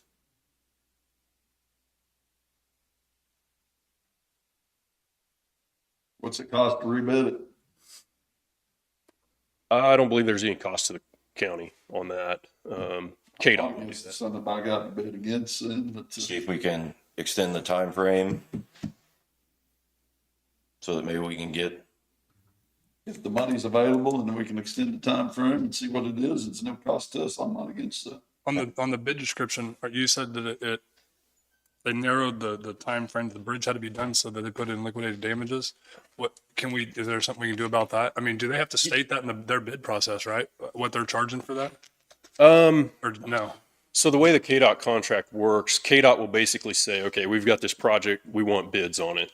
We're going to give you a contract time of, I think this one had 110 working days, 100 working days, something like that. So about 5 months. And KDOT's contract documents, depending on the size of the project and how far out it goes and all that, they have liquidated damages per day, Right. you know, like $1,500 a calendar day or They something don't like have that. to, do they have to switch that out so we know what it is? And do we have to pay it if they don't utilize it? No, not necessarily. So one of the concerns is steel prices being high and the lead time on that. So if a contractor wanted to start, you know, the steel may not be there for 5 months. And so if they want to go ahead and start, they're going to get going and then incur damages trying to get the steel there. And so they build that into their price in case they are charged liquidated damages. So it's not coming straight out of their profit. So the goal would be, instead of 100 days, maybe we give them 200 days and say, instead of having to start by July, you can start next year if you want, and just open that up as much as possible. That's what I've seen on not even KDOT jobs, but other types of projects. The construction industry is just so busy right now that the more flexible you can be on your schedule, the better off you're going to be as far as getting interest and maybe some competition among the bidders, and then getting the price down a little bit with that. So yeah, I would recommend, if you do want to go out to bid, we have a conversation with KDOT and say, let's extend that out as far as we can, what's reasonable, and have that conversation. What do you think would be reasonable? That's a good question. I'd have to think more through that as far as timing as to when this happens, but maybe 150 working days, give them 50% longer, just to try to extend the contract and let the contractor know we're not looking to fine you for being late on a project you probably can't get done in that time anyway. And then also open up the start date and say, within reason. I mean, don't say you're going to start it in 5 years from now, but is it next year? If you wanted to start next year, is that okay? Well, I was kind of thinking 5 years, actually. No, if we have solar paid, we'll pay for it. I'm just kidding, that's a joke. Yeah, I'd like to go out for a rebid. And I mean, do we have any say in the in the bid description, bid process? I mean, can we, to try to alleviate some of the unknowns and the cost? I mean, or is that just all per grant? It's all pretty much in the grant and in the contracting documents. The other thing is just trying to get contractor interest in it. And it's not a unique bridge, but it's unique in the aspect it's over the railroad. So do you think the people that are bidding it, they're just like, man, I really don't want that, but I just want to throw this high number at it? Do you think that's it? Could be a little of that, yeah.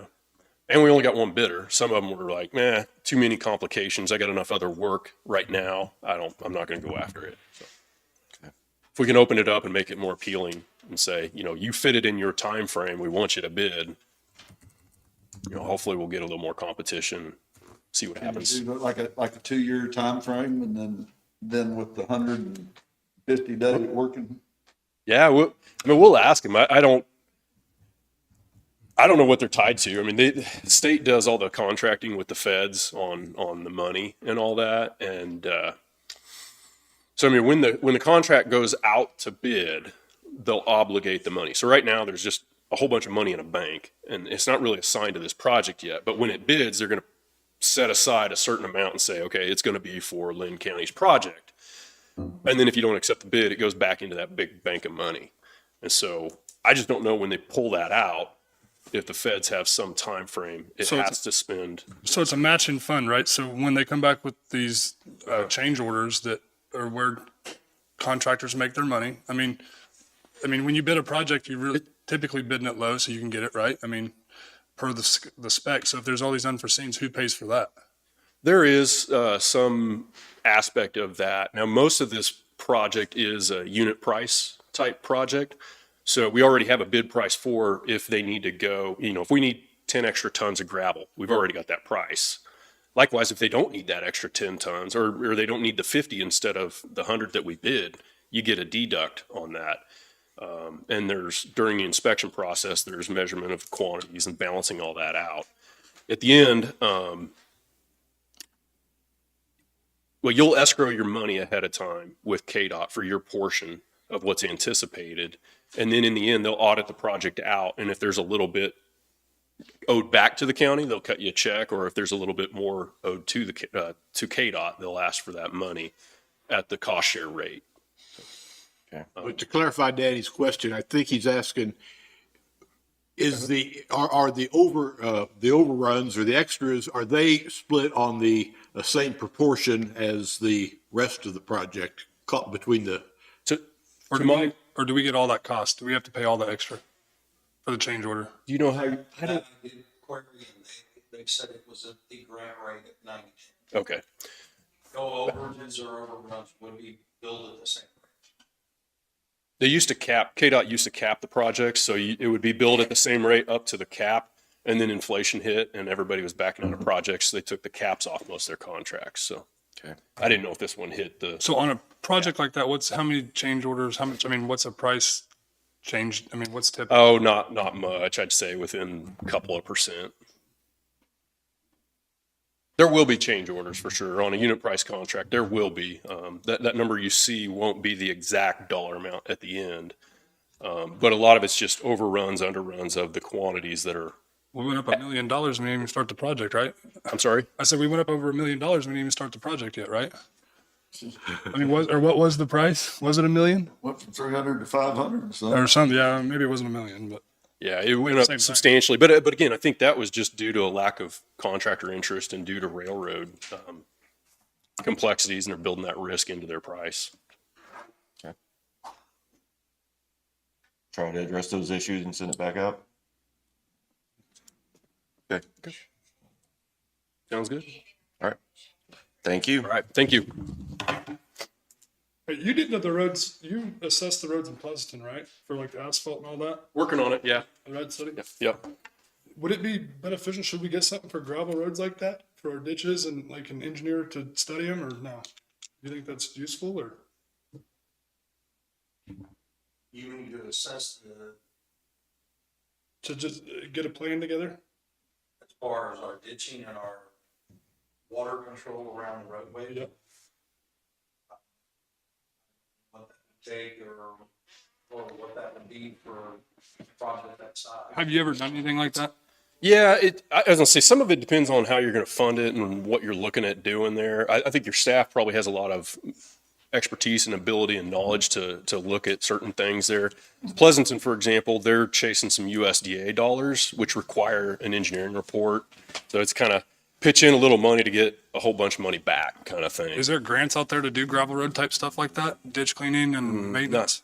Not a whole lot. No, not really. KDOT has a cost share program, but I don't know that that's going to really compete well within that program. So. All right. Unfortunately. Thank you. Thank you. Okay. Let's jump back and pick up public comment. A citizen desiring to speak on an item not on the agenda may do so at this time. Discussion is limited to 5 minutes, and the commission will not take action at this time. Items introduced under public comment may become agenda items for a later time and date. Is there any public comment? Okay, we'll go ahead and close public comment. Next on the agenda, we have Mark Briggs.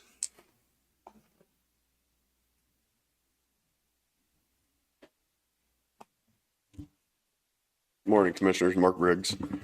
So, just to jump back with you guys for a minute, the fiber issue you guys are running into, so we ran into that issue around our area. I know you guys are aware of it.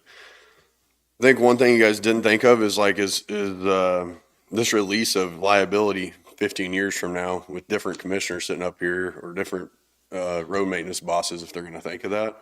The other thing is, I know in our area where they trenched really close to the edge of the road, then when the grader came through and did the grading, now there's about a foot deep rut. So you guys are going to incur cost of fixing that. So just something to try to help you guys out with on that. Go ahead. Other than that,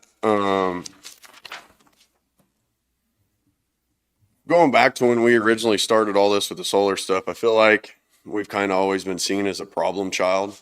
I believe that you guys haven't had all this information that we've gathered in this time, and so maybe that's why you guys view us in that direction.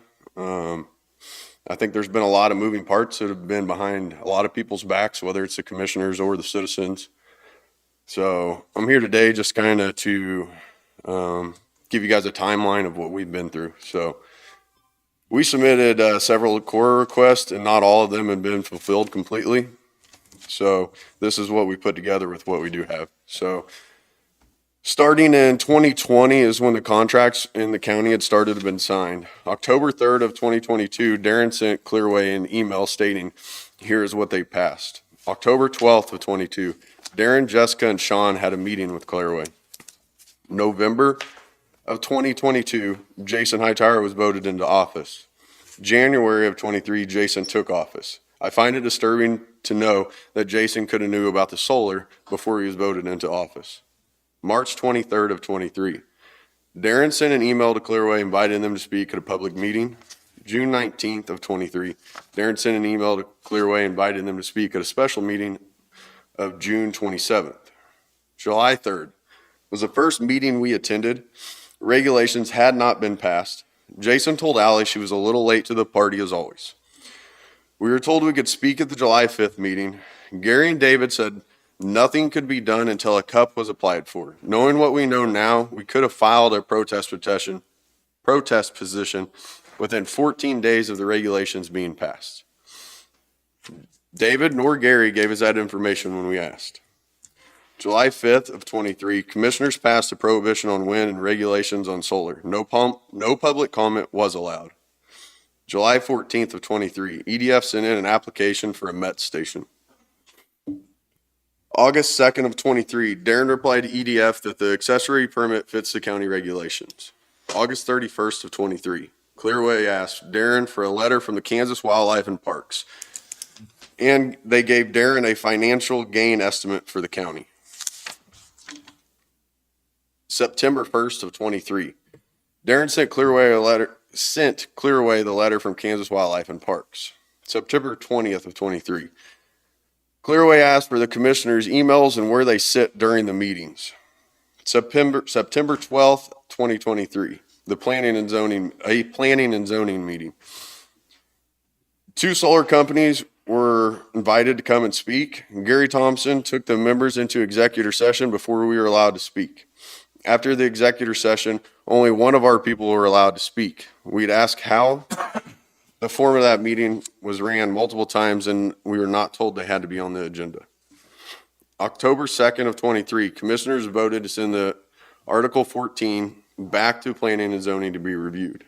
October 11th of 2023, Gary Thompson was included in emails with Clearway and Olson. November 13th of 23, we asked if it was legal for a commissioner or planning zoning member to be voting on solar if they could financially gain from it. That has never been answered. October 30th of 23, we submitted a core request on all documents involving communication with hired or elected officials that has to do with solar. That request has still not fully been answered.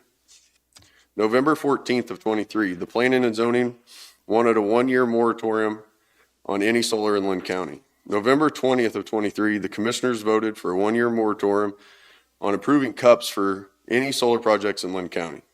January 2024, we started working on the regulations with planning and zoning. January 18th, 2024, we requested a CORA for the pilot for the Kansas Wildlife and Parks ground. We were told the treasurer did not have time to prepare these documents. January 22nd of 24, Gary Thompson stated we could not negotiate a pilot program. January 29th of 24, Gary Thompson stated we could negotiate a pilot program. So some questions I would have after putting this time letter together would be, did Darren Wilson ever personally reach out to any of the citizens in the county to invite them to speak at any meetings? He did have 178 pages of emails to and from these solar companies from October 3rd to November of 22 to November 17th of 23. Why has David failed to fulfill our core request? Why was the letter from Kansas Wildlife and Parks not given to planning and zoning? Did Jason Hightower have inside knowledge from his wife about solar before becoming a county commissioner? Why did Jason hide that the city of Pleasanton was trying to contact economic development director? Jason excluded.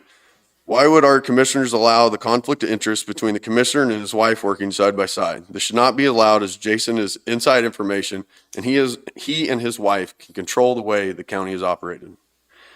Why isn't Gary included on some of these emails with the solar companies? And why did Gary show up to the meeting at planning and zoning? As a citizen of the county, I would recommend we hire a legal counsel that has less opinions and more legal facts.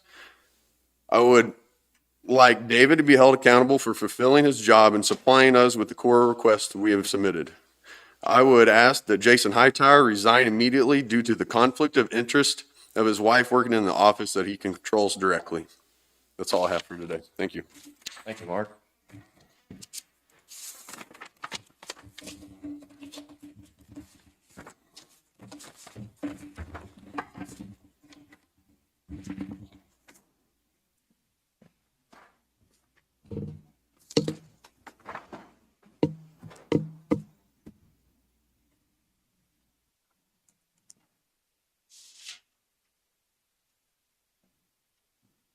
Next up on the agenda, we have Clearway Energy.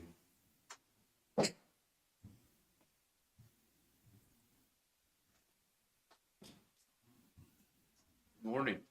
Barry Matchett with Clearway Energy. Thank you for the opportunity to again join you. I think I've got a PowerPoint here. It's helpful to organize thoughts instead of just wandering around. So.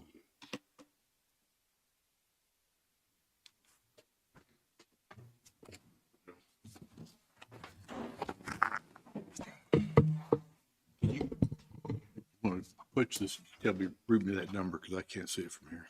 Wait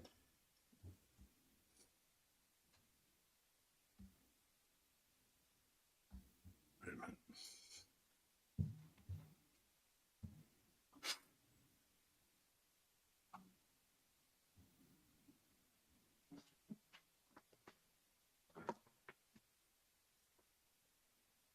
That number up there. Still got no Says signal. no signal. Why not? I can get started while. It says N0SIGNAL.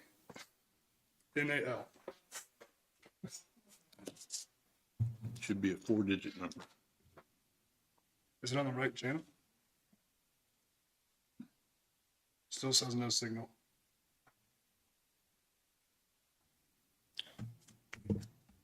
Try it again.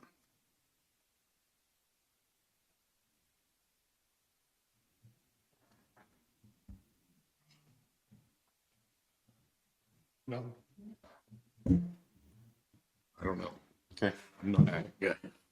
So I wanted to be responsive. We don't need a lot of time today, I don't think, unlike previous meetings last week included. We wanted to be responsive to the variety of questions that came out of the discussion around the tax payment piece, because many of the questions were really interesting and their factual answers to them that I feel I watched the replay 3 times and apologize if we were not clear on a couple of things. I'm not going to say different things, but I hope to say them better so that we're all coming away with a common understanding. So again, I'll go quickly through the first couple of things and then get to responses to the questions that you guys coalesced around. Our project would be, the one that we are proposing is 322 megawatts. It would encompass 3,400 acres of the cap that is in existence. You got an 8,000 acre cap now. The Planning and Zoning Solar Committee has proposed reducing that down to 4,000, 3,400 of which would be occupied by the project that we would like to build. It is on the reclaimed strip mine land just south of the coal plant. It's just east of Yancey and goes over to the Missouri border. On the payment in lieu of taxes, last week came in and talked about that as a structure. It's a contribution. I think everybody understood that. Commissioner McCall, you had a number of good questions about how that functions, but we did get hung up, I think, on the examples. And so I went back and I went through the publicly available information about taxes on solar projects in Kansas. There are only 2 that are publicly available right now, and those were the 2 that we pulled in our presentation last week. So one of them is at $1,250 per megawatt, escalating at 2% a year, and that's the one in Barber County. And then the other one is in Bourbon County. It's a flat $1,500 a megawatt with no escalator. All right. So those are the only 2, and the reason I mentioned those as germane to the conversation that ultimately we'd like to have with you in Linn County is that those are our competitors to producing power to sell into the Kansas market. All of us look at the forward price curves. They're the same price curves, right? They are the exact same price curves. There's nothing proprietary about a forward price curve in the energy market. And so it's a question of how you're able to put that power into the grid and your costs. So those 2 companies, one of them is called NextAir and the other one's called Invenergy, are the first and second largest renewable producers in the United States. Extremely sophisticated companies. NextEra is actually a subsidiary of Florida Power and Light, the main utility in the state of Florida. They are 4 times larger than all the rest of the renewable companies in the country. Their calculations on how to make a profitable project work in Kansas landed at the 1250, and Invenergy, the second largest producer in the country, we're the 5th largest producer in the country for renewables. Invenergy landed at the $1,500. So there is a sweet spot somewhere between 1250 and 1500 that it would not matter who was speaking to you. They would say that is the place where, from a tax perspective, a project in Kansas, given what the price of power is likely to be for the next 10 years in Kansas, would allow the project to be profitable. As you may remember, we testified last week that if we went, again, just for the purposes of getting this kick started, if we went with the $1,300 a megawatt hour, right, which is what we based on the existing solar regulations, the ones that would allow us to apply for a conditional use permit now, but not actually be granted a conditional use permit because of the moratorium. But if we were to do that, we'd start in year 1, and on this slide, if it were to come up, we just created a schedule of what the payment would be each year. It starts at $418,000 and ends by year 10 at $500,000 because of that 2% escalator on a year-over-year basis. Oh, we might be getting close. Excuse me. How many acres is the Bourbon County one? Let me see if I have that. Bourbon County is a 400 megawatt project, so it's probably the footprint of the. I don't have the actual layout how many panels, but in terms of leased land, you're probably at a 10-to-1 ratio. So they might have leased, I'll speculate, 4,000 acres. Barber's 189 megawatts, roughly 200 megawatts, so a couple thousand acres would be my guess. I don't know. I don't have it. That information, I'll get it for you. Yeah, so on this slide here, I just wanted to start to match up the Linn County budget with these prospective payments. And you guys know this budget. You guys in the audience know this budget. But obviously, one nice thing about a solar project, we don't put another kid in school, so there's no new resource. We don't need a sidewalk built. We don't need a sewer. This is pure money that just comes straight to the county. We use no county resources. So it's kind of a nice position with the county to be in. When you look at some of the things, you pay for half your debt service, pick up, you could look at it as a variety of different things, but you certainly could take care of the many road discussions that have gone on a regular basis here. There would be new income for additional service on the roads. You could apply it in many different ways. Take care of half your health department. I would leave it up to the wisdom of the commissioners, but this is a not insignificant contribution to the Linn County budget that you can allocate to do things that on a week-over-week basis, it seems like the county would like to do. Just wanted to put that slide out in front of you, and you guys, I think, have this. The 2 examples of contribution agreements that exist in Kansas today are here. And if I could just note 2 things about that. 3 things. These contribution agreements are, so a couple questions that came up from the commissioners last week. They are legally binding. These agreements delineate the payment type, check, wire transfer, the date by which the payment has to be made, usually the January 1st, a cure period for both parties if the county were to, for some reason, be unable to accept the money, but if the payment were not made, there's a cure period, usually of 30, sometimes 60 days. It differs between the two, and there are default provisions. And this is just a regular, legally binding contract between 2 parties, between a county and a company. But probably most importantly, and I want to address this because I think it was alluded to last week, the agreement is assigned to and runs with the project LLC. So if the project were to be sold, the the payment follows the project. The obligation follows the project. So if Clearway were to decide in year 3, we're going to sell this project to one of the 2 companies I just mentioned, or any other company under the sun, that company would have the obligation to make the payment. So that's an important thing to note in these contribution agreements. Back up on this slide. Again, I just wanted to review, if we were to use the numbers that we're talking about here, between the application fee, the pilot payment, and the property taxes, the county would have about $25 million in new revenue coming in over the life of the project. But you guys would be having what, 300 million? No. Sure. Yeah, I'm 100% positive. Okay, but that's where I don't understand where that number comes from. How do I know I'm making a good decision at the 1,300 per watt or megawatt, whatever you want to call it? How do I don't even know how I'm supposed to make an educated decision and say that number is correct or wrong if I don't even know where you guys got that equation.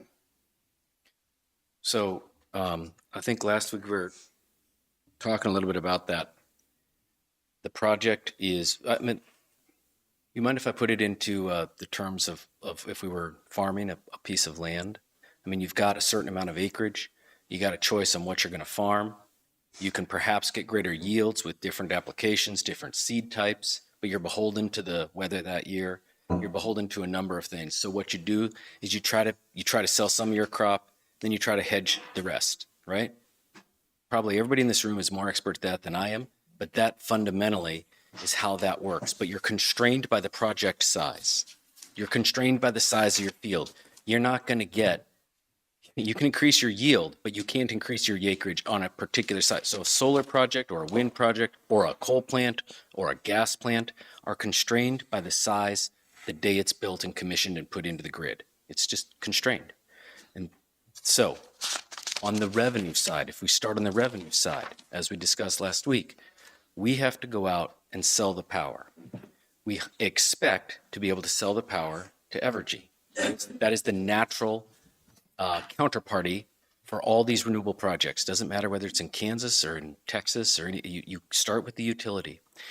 If that transaction is unable to be accomplished, you look then to, generally speaking, a commercial or industrial user who has a large load and wants to buy power at a known and stable price. So renewables. What's the common price? Is it, I mean, so you guys sell it at a kilowatt per hour? Is that how it works? Yes, megawatt, but yes. Yeah. Is that like 7 cents, 12? That would be the kilowatt transaction. Just add a 0 to that. So if it's 7 cents a kilowatt, it's $70 a megawatt hour. So 12 cents would be $120 a megawatt hour. So that, back to what I was mentioning before, the forward price curves. Everybody has access to the forward price curves. They're produced by the region. There's a regional transmission organization that actually is the market for power. So if we sell to Evergy, Evergy is going to take electrons from gas plants, electrons from the existing coal plant, electrons from wind projects, electrons from solar projects. They blend it all together. They go to the Public Service Commission and they get reimbursed for the cost of their electrons they had to buy to then be able to distribute to their customers. If you're working with a co-op or a muni, same principle. It's the exact same principle. So if we sell into a competitive RFP with Evergy, by its very definition, our project will have been cheaper than the other projects that were out there. Today, the price of power might be $50 a megawatt hour. Last year, before the Ukraine invasion, or 2 years ago, when gas was cheaper, might have been $40 a megawatt hour in the market. Because generally speaking, gas, the price of gas to turn a gas turbine, to generate an electron, to generate a kilowatt hour of electricity, a megawatt hour of electricity, is the marginal cost of power in that entire power grid. There are basically no places left in the United States where gas is not the marginal cost. So the cost, so I apologize for, and tell me if this is not germane. Okay, if you're good. Okay. So if a gas unit, the reason gas is the marginal unit, the reason gas is what defines the price of power in a market is because gas turns on fast and gas turns off fast, right? So the direct competitor to gas now is, frankly, batteries. They turn on faster and they turn off faster. Batteries are better than gas, but we don't have enough battery technology to replace gas just yet. But gas costs a lot to get out of the ground, to put in pipelines, and to bring to power plants. Solar, on the other hand, costs less. I mean, fundamentally, this is what the energy market is wrestling with. You've got some products that cost less and don't have a marginal cost. It costs nothing for these. So your profit margins are huge, is what you're telling me. No, our profit margins are not huge because the way that you think of a gas plant, unless you're competing new against new, all of the fossil infrastructure, we'll just put everything together that's not a renewable project, is built, right? So you're not building new. So this coal plant here is fully depreciated, right? The nuclear plant, 3 counties over, fully depreciated. The gas plants that are in the system, fully depreciated. They weren't built 2, 3, 4 years ago. They don't have their initial loans. The way you think about a new solar project or a new wind project, we're not talking about wind, new solar project, is you basically have a big upfront cost that then you amortize out across the income stream for the next 20 years, next 30 years, and it just keeps on chugging. It just keeps on producing with no marginal cost of power. You take out the cost of the power. That doesn't mean that the construction loan, I think we mentioned last week, this project we expect to be in the $380 million range for its initial capital expenditure cost for the calculation of the project. 381 million? About 380 million, right around. Okay, is that net or is it gross with your, is it less the tax incentives? Or? That's going to be our cost to buy all the stuff to build the project. Yeah, And- and when it's, where's the tax incentives work into it? Is it, where's it, is it? As we were talking last week, you may recall that when we go to borrow that money from the banks, I remember that. yeah, we will borrow that amount. Where's the tax incentives come into it? Though? The banks are able, when we start generating the power, we will generate those tax incentives. They are only granted upon generation of power from an eligible project. Once those tax incentives are generated by us, as a condition of taking the loan, we then assign them to the bank. And the bank can then monetize them, usually at a discount, right? So let's say, again, this is moderately complex, but the bank buys them at 80, right? We will say we give them at 80% of the value. They sell them at 100% of the value to somebody else, or they offset their own tax liability at 100%. And the delta, whether it's 80 or 90 or 95, anything less than 100 is essentially realized profit for the bank. It's a savings for the bank because they don't have to pay that in their federal taxes. I did not write the federal tax code. Don't blame me. Does it get a lot lower than that, like down in the 60s? I honestly don't know the answer to that question. It's an interesting question. I don't know the answer to that. I'll find out. So Okay. it'd probably be buried in the disclosures of like the 5 largest banks in the U.S. who do almost all the lending utilizing tax credits in the energy space. So, But back to your question. Yes, sir. so this net zero thing, so in Kansas, you can occupy up to 1% of the grid, right? Or we can, right? Is that how that works? Explain that to me. Like, I don't understand that the question. net zero thing, the net zero? What is when you say That's the, what I'm asking you, what is that? Because I was told that. well, net zero is like a slogan that environmentalists use to try to talk about like getting America and the whole world to not have any carbon emissions. That's a slogan for political purposes. So that's not irrelevant to any of this, is what you're saying? No, certainly not for this project.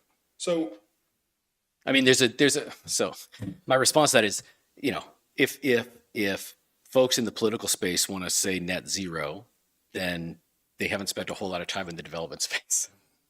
We're a long way from net zero. Very, very far. Like, our kids will not live in a net zero world.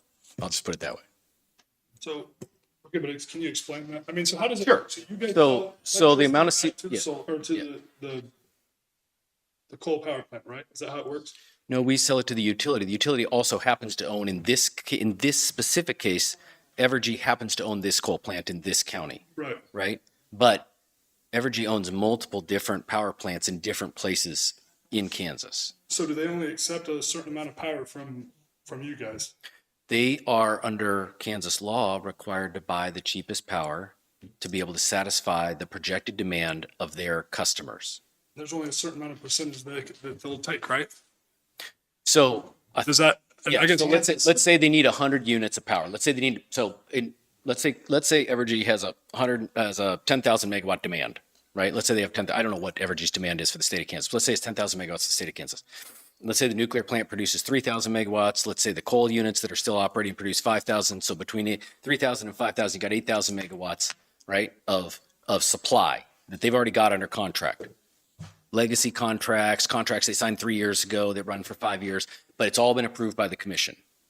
They got to go get another 2,000 megawatts. So they go to the gas sector first and say, give us gas. We need firm gas for the hottest days in July to make sure that the lights don't go off. In fact, they over procure. All utilities need to have what's called a reserve margin to ensure that on the hottest days or on the coldest days when demand is very, very high, that they don't have blackouts. And so that's what's called the Regional Transmission Organization. They take care of that across a multi-state area, which in the case of Kansas is Oklahoma, Kansas, Nebraska, dips over into Missouri. It runs up the Great Plains. Okay, so that's operating in the background. All the utilities in all those states have to have a reserve margin, which means they have to sign power contracts to ensure that those electrons are there so that when we turn on the lights, when there's heavy demand, the power comes on.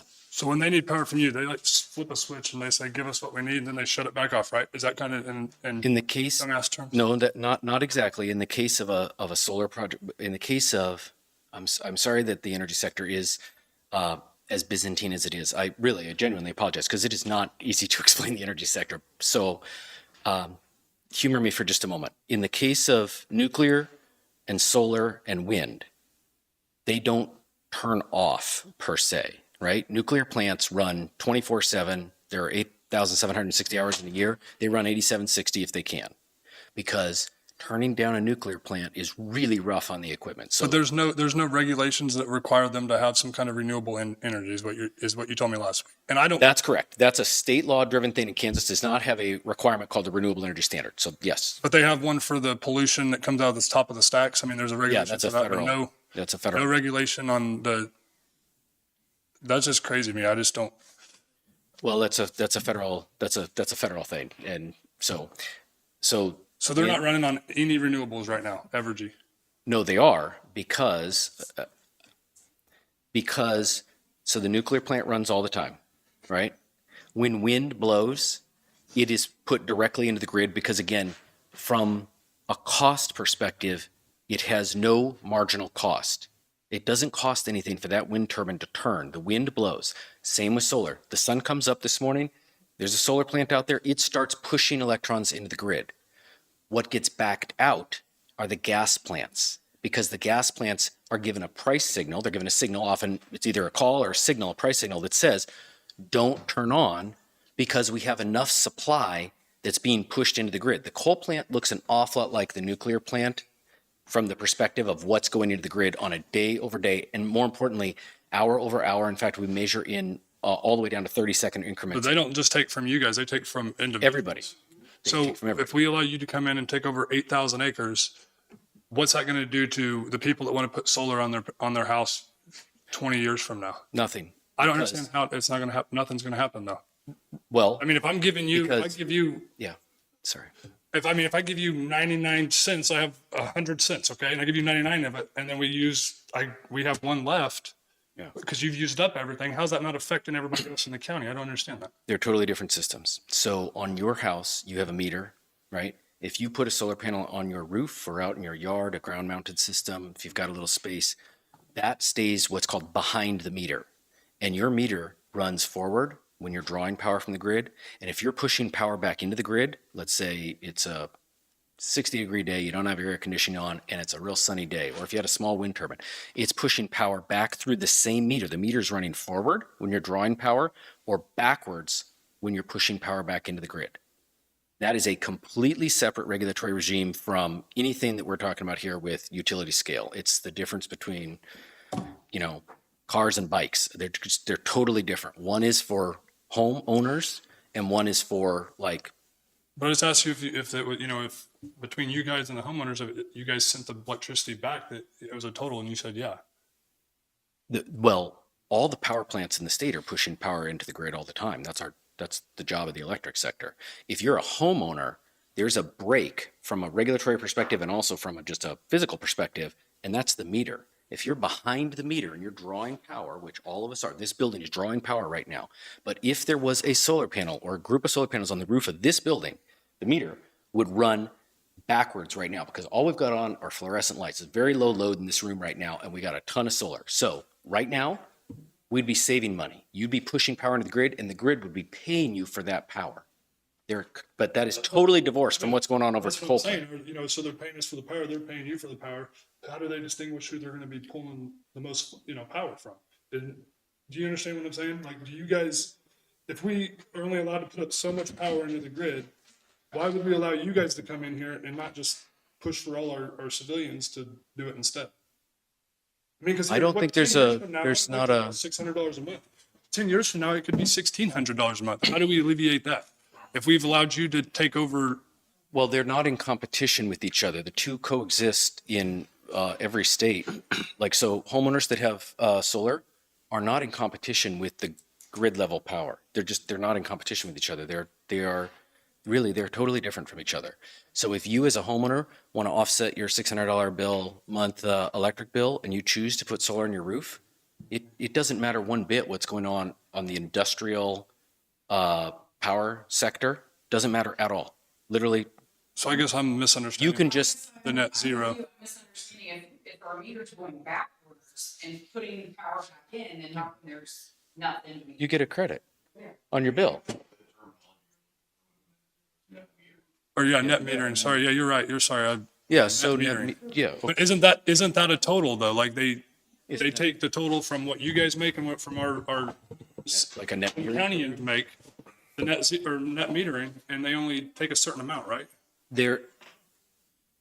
Well, it's a bit of a curveball. I did not expect to be in here talking about net metering policy. We don't do net metering. I will research what Kansas net metering laws are. Okay. However, I can guarantee you with 100% certainty that the regulatory regime for distribution customers, which we're all when you're at your home, you're a distribution customer. Again, whether it's from a co-op or from a utility, you're at the distribution level. Your power has been stepped all the way down to voltages that are safe to put into a home. That's distribution level power. If your utility service provider, whether it's Evergy or a co-op, has a net metering program and you put solar on your roof, then the meter, to your question, the meter is when you're putting power back in, you're putting the extra power that you're not using back into the grid, there is some tariff that tells you how much you get paid for that power. Which means they need less from you guys. So Right.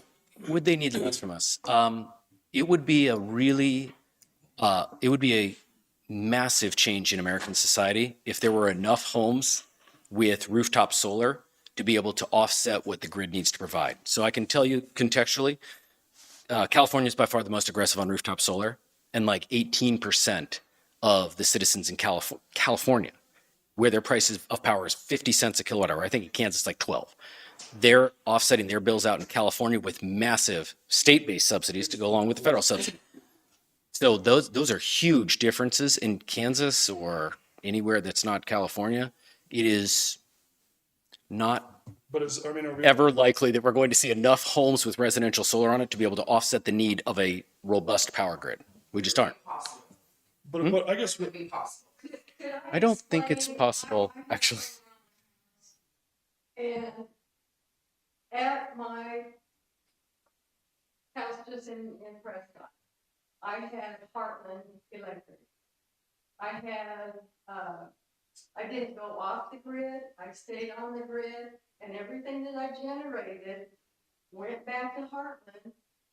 I paid their monthly fee to have the electric, but everything that I generated went back to Heartland, and they gave me a credit on my bill because everything I generated, I sold back to them.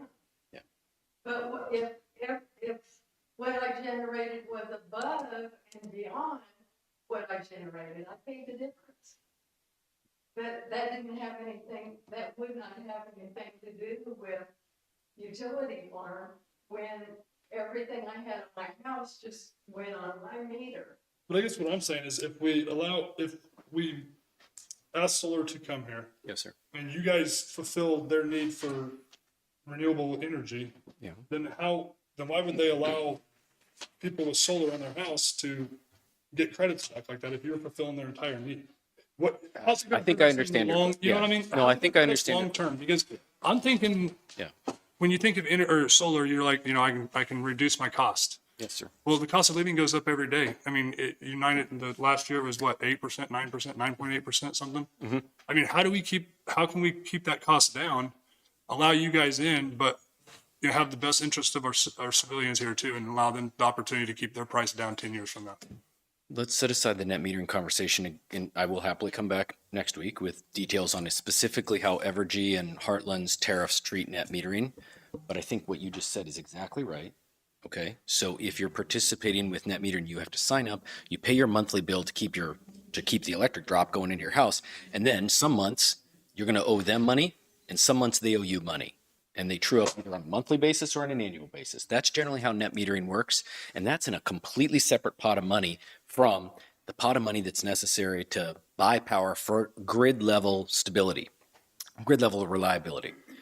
I think I understand your question to be, well, if Evergy or anybody else essentially says we only have this many billions of dollars to spend on electricity, if you're spending it over here on utility scale solar or gas or coal or nuke, are you cannibalizing money that would otherwise be available for rooftop solar? Right, yeah.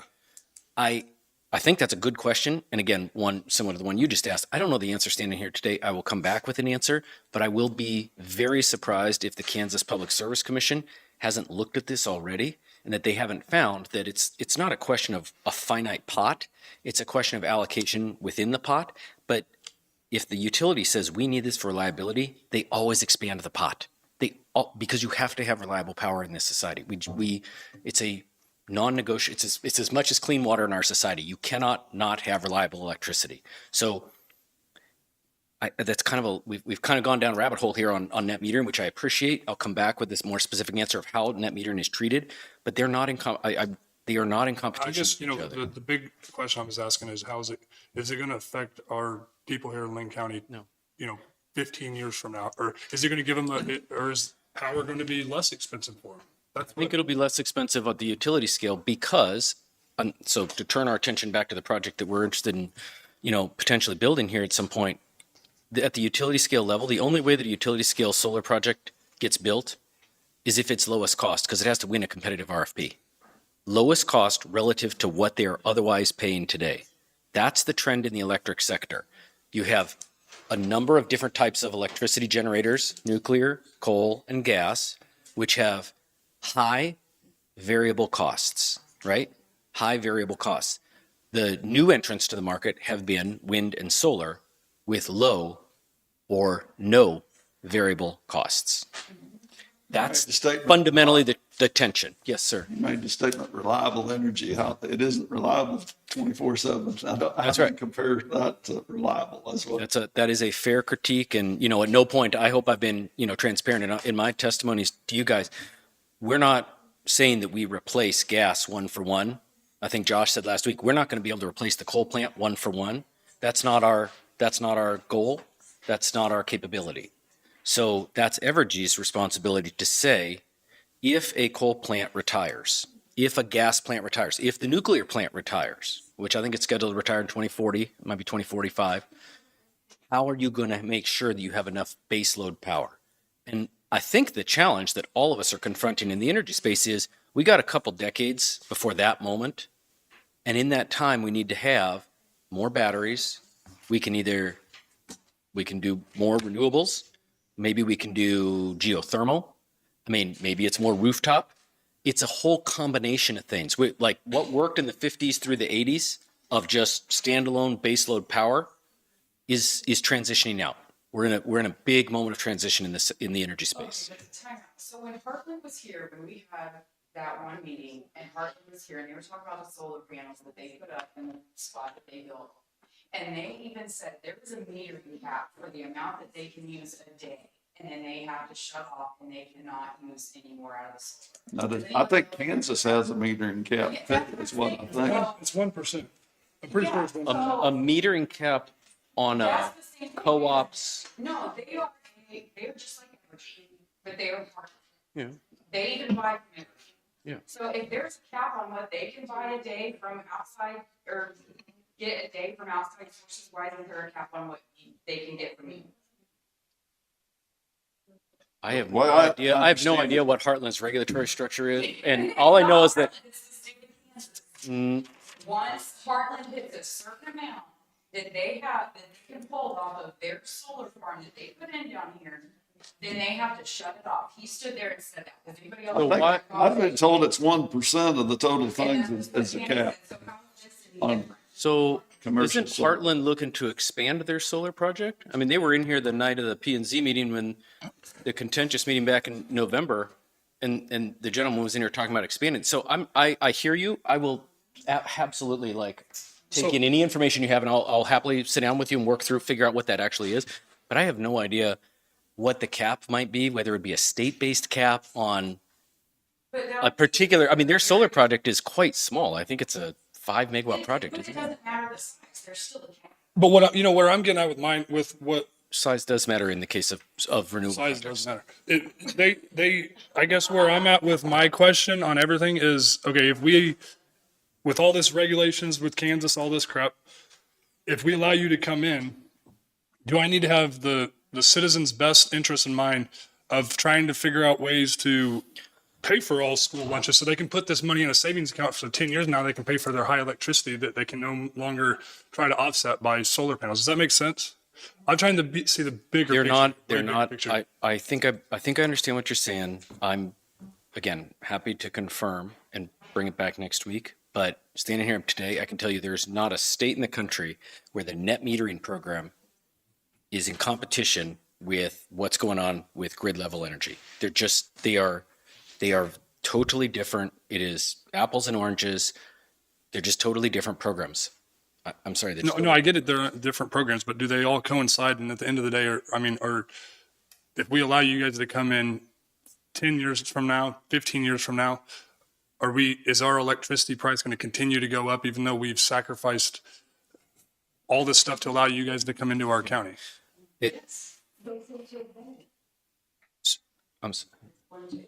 So the only way that that the project that we've proposed cuts a deal with Evergy will be through an RFP that will be competitively bid for lowest cost. So if we don't win, then somebody will have bid lower than us. But either way, the outcome for a Kansas ratepayer and for the electric grid in general is that a new lower than today's cost provider, again, whether it's wind or solar, or I suppose there's some world where, again, somebody hedged out gas, could be gas, will come in at a lower cost. They're required when they go to the Public Service Commission to show that they're procuring lowest cost power. So by the very nature of new entrants into the supply stack coming in, they have to be lowest cost. So your electric rates are made up of two pieces.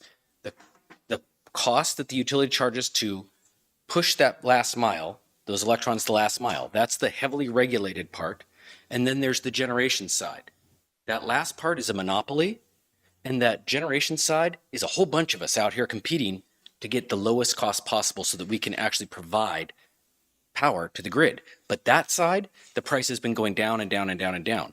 The distribution charges for utilities across the Midwest have been creeping up.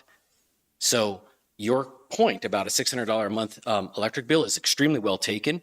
I'm not sure how much of that is because of increases in distribution costs versus increases in generation costs. But if our project were to be accepted by Evergy, it would, by definition, it would have to be cheaper than what they were buying for generation today. So you're saying that if we allow you to come in right next door to Evergy, it's going to be way cheaper all around for both of you guys. For them to accept your RFP, then our bills are going to go down? Yes, your bills should go down. I don't believe that. Okay. Well, I'm not sure. I mean, that's what I'm asking you. Like, I'm sitting here. It's a competitive RFP. It's not something. So what if they don't accept your contract? What if your price isn't the lowest price? Then this pie up here is not correct, because then you're not even gonna be selling it, and then the county's not getting any benefit. Right. So these are two different issues. These numbers are calculated based on the size of the project, right? You get a guarantee. But if your price isn't the lowest competitive and you don't get the energy to buy it, Right. then we're not getting that. Well, I'm not sure. It's not even- So you're not gonna build not it if you don't get the RFP. If we don't, but the other option, if you don't contract through a competitive RFP with a utility, is to contract with a large energy user. So again, this is what kind of churning under the surface in the electric market. It's important to know that all those warehouses that have been built in the last 10 years to make our life a little more convenient to be able to order things, they're all owned by companies that want 100% renewable energy. Those companies, all the data centers, they all want 100% renewable energy. So if you're trying to build a project, you have the option to sell to the utility, and you have the option to, again, through a competitive RFP, go choose your favorite Fortune 100 company. Almost every single one of them wants long-term, stable pricing for their electricity. And they would really like it to be renewable because for branding purposes, they would like to not have any pollution associated with it. That last piece is their call. The long-term and price stability piece is something that they all want. Does not matter whether you're talking to GE or you're talking to Google. It's the exact same thing. So if we have a 20-year price and it's got a 1% escalator or a 0.5% escalator or no escalator, whatever that is, and we go work with them because they want to put a data center up in Overland Park, that payment is going to be exactly the same to the county. That is a payment based on the size of the project. Who we sell the power to is particularly germane to us, right? Because that's the only way that the project actually becomes a business. Right, but you have to sell it for more than what you're paying us for. You're making to make money. You make a profit. So your company has to make. You guys. To make this. Yes. Yeah, Is there a debate over whether or not? Your guys' profit would be off of this. Okay. So in public meetings, we don't talk about our profit. There you go. But the thing is, that it trickles down to the homeowner because they have to make a profit if they're buying from you, correct? Evergy, if they're buying their electricity from you, correct? Or their power. If we're using the Evergy example, as I've noted Yes. several times, for us to win a competitive RFP with Evergy, your rates will go down because of our project. It's that simple. But they have to purchase it from you, so, and they're in the business to make a profit too, so it just all trickles down to the customer. All right. I'm not sure what else.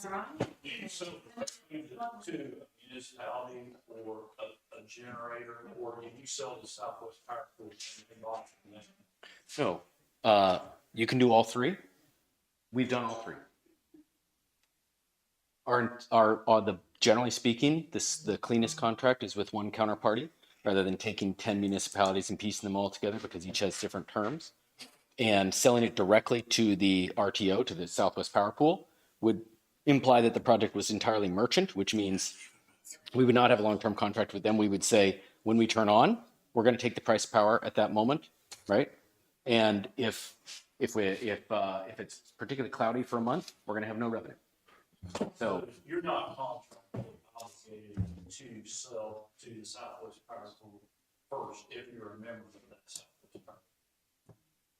no, but again, it becomes quickly very complex. A utility scale project is interconnected with the Southwest Power Pool, but the counterparty to the contract. So we have a bunch of binding obligations about where the electrons go. So think of that as like the mechanical piece, but the financial piece, the contract, the settling piece is with whoever the counterparty is to the contract. So if it's with the utility, it will, by its very nature, be cheaper than what the utility was previously buying. That's their legal obligation. They can't go buy more expensive power. So I hope, does everybody understand? Who's Evergy buying from right now? Because I thought you said They have some projects that were built and operated by non-Evergy companies like us, and then they still own legacy projects from 50s, 60s, 70s, 80s. I mean, this power plant over here is 50 years old. That's their plant. They owned it. They fully depreciated it. They've probably billed the ratepayers in Kansas 3 times over for the cost of that project. So it's, as a commissioner, it's my duty to get out the facts, get all the information out there. I'm not saying yes, no, I'm not saying, I'm trying to get all the facts out there. So, and my biggest push here is to make sure in the long run that we are covered 100% and we're benefiting just as much as you. Because by my math, you guys are benefiting, what? Over a 10-year period, you guys are going to profit $300 million without inflation? I mean, roughly by the math that was done. I don't understand. I mean, How? 1 megawatt equals what, 1.3 kilowatts per hour, right? Of your, You also realize we're not investing. I don't care. We're investing in the county and they're pushing really hard to come here. So I'm going to push really hard to get what, I mean, so do I need But to push to get free whatever- lunches? Because people need to start putting money in savings accounts. I need to start pushing for, that's the type of stuff that I want to know, Jason. I mean, I don't want them to come in here and make $300 million and then all of us just be like, well, you know, it's good taxes for a few years. Now we're screwed. I mean, would you not, I don't understand why we're not pushing for a good, I mean, we're really far behind them. Don't you agree? I mean, I drive 30 minutes to go to a McDonald's. I mean, there's nothing coming here. I get that. But we also don't try to push for, this is a project that's uncharted, right? Is that everybody says it's uncharted? No one knows nothing about it, right? I mean, it's never heard of to do this many acres, right? 8,000 acres. Is that correct? Well, our I project. mean, that's huge, right? Well, the county's permissible building cap is 8,000 acres. Our project is scheduled to take up 1,300 acres, but for the purposes of counting against the cap, you get to count all 3,400 acres that are under lease. Okay, so, but I mean, it's a hell of a scale project, right? It's a sort of mid to slightly larger than mid-sized solar project for the United States right now. There are many, many projects that are much bigger than this. There are many that are smaller. It's maybe in the 55th percentile. It's not a huge deal. It's not I don't mean to, you guys, I'm sorry. Sorry. I know that's probably not, it's not a big project. I apologize. I did not mean to discount you guys. And I'm not trying to give you a hard time, Barry, but do you blame me for trying to push for what? No, I don't. But I am concerned about the notion of like, trying to calculate the profit margins. Let's sit down. I'll give you the equation to figure out, but it's certainly not whatever. I apologize. Well, I know. Well, that's what, I'm gonna, if this is what I research, this is what I got when I ask questions, because nobody else has given me answers. I don't know if $1,300 is a good number. So that's right. Again, I'm looking at it as a business. I try to run the county as a business. If I don't know what a business is making per year, why would I be even interested in it? Well, economic development director should be involved in this, Danny. That's who's supposed to be doing all the work on this, working with them, bringing the industry in. Not you alone. Well, I mean, I got to educate myself and understand. I mean, that's a question that I'd like to know. I mean, if you're making how many ever million a year off of selling your power, I would like to, in the construction industry, I win some and I lose some. Yeah. I mean, I lose a lot, it seems like lately, because I've been doing solar, but because I don't have time for anything else. But, I just feel like that our county has to win here a little bit. I mean, we're not. Yeah. No, I'm going to push for the world. I'm going to push for the stars every single time for them. I appreciate that. I hope you guys appreciate. We've come here to try to produce indicative numbers.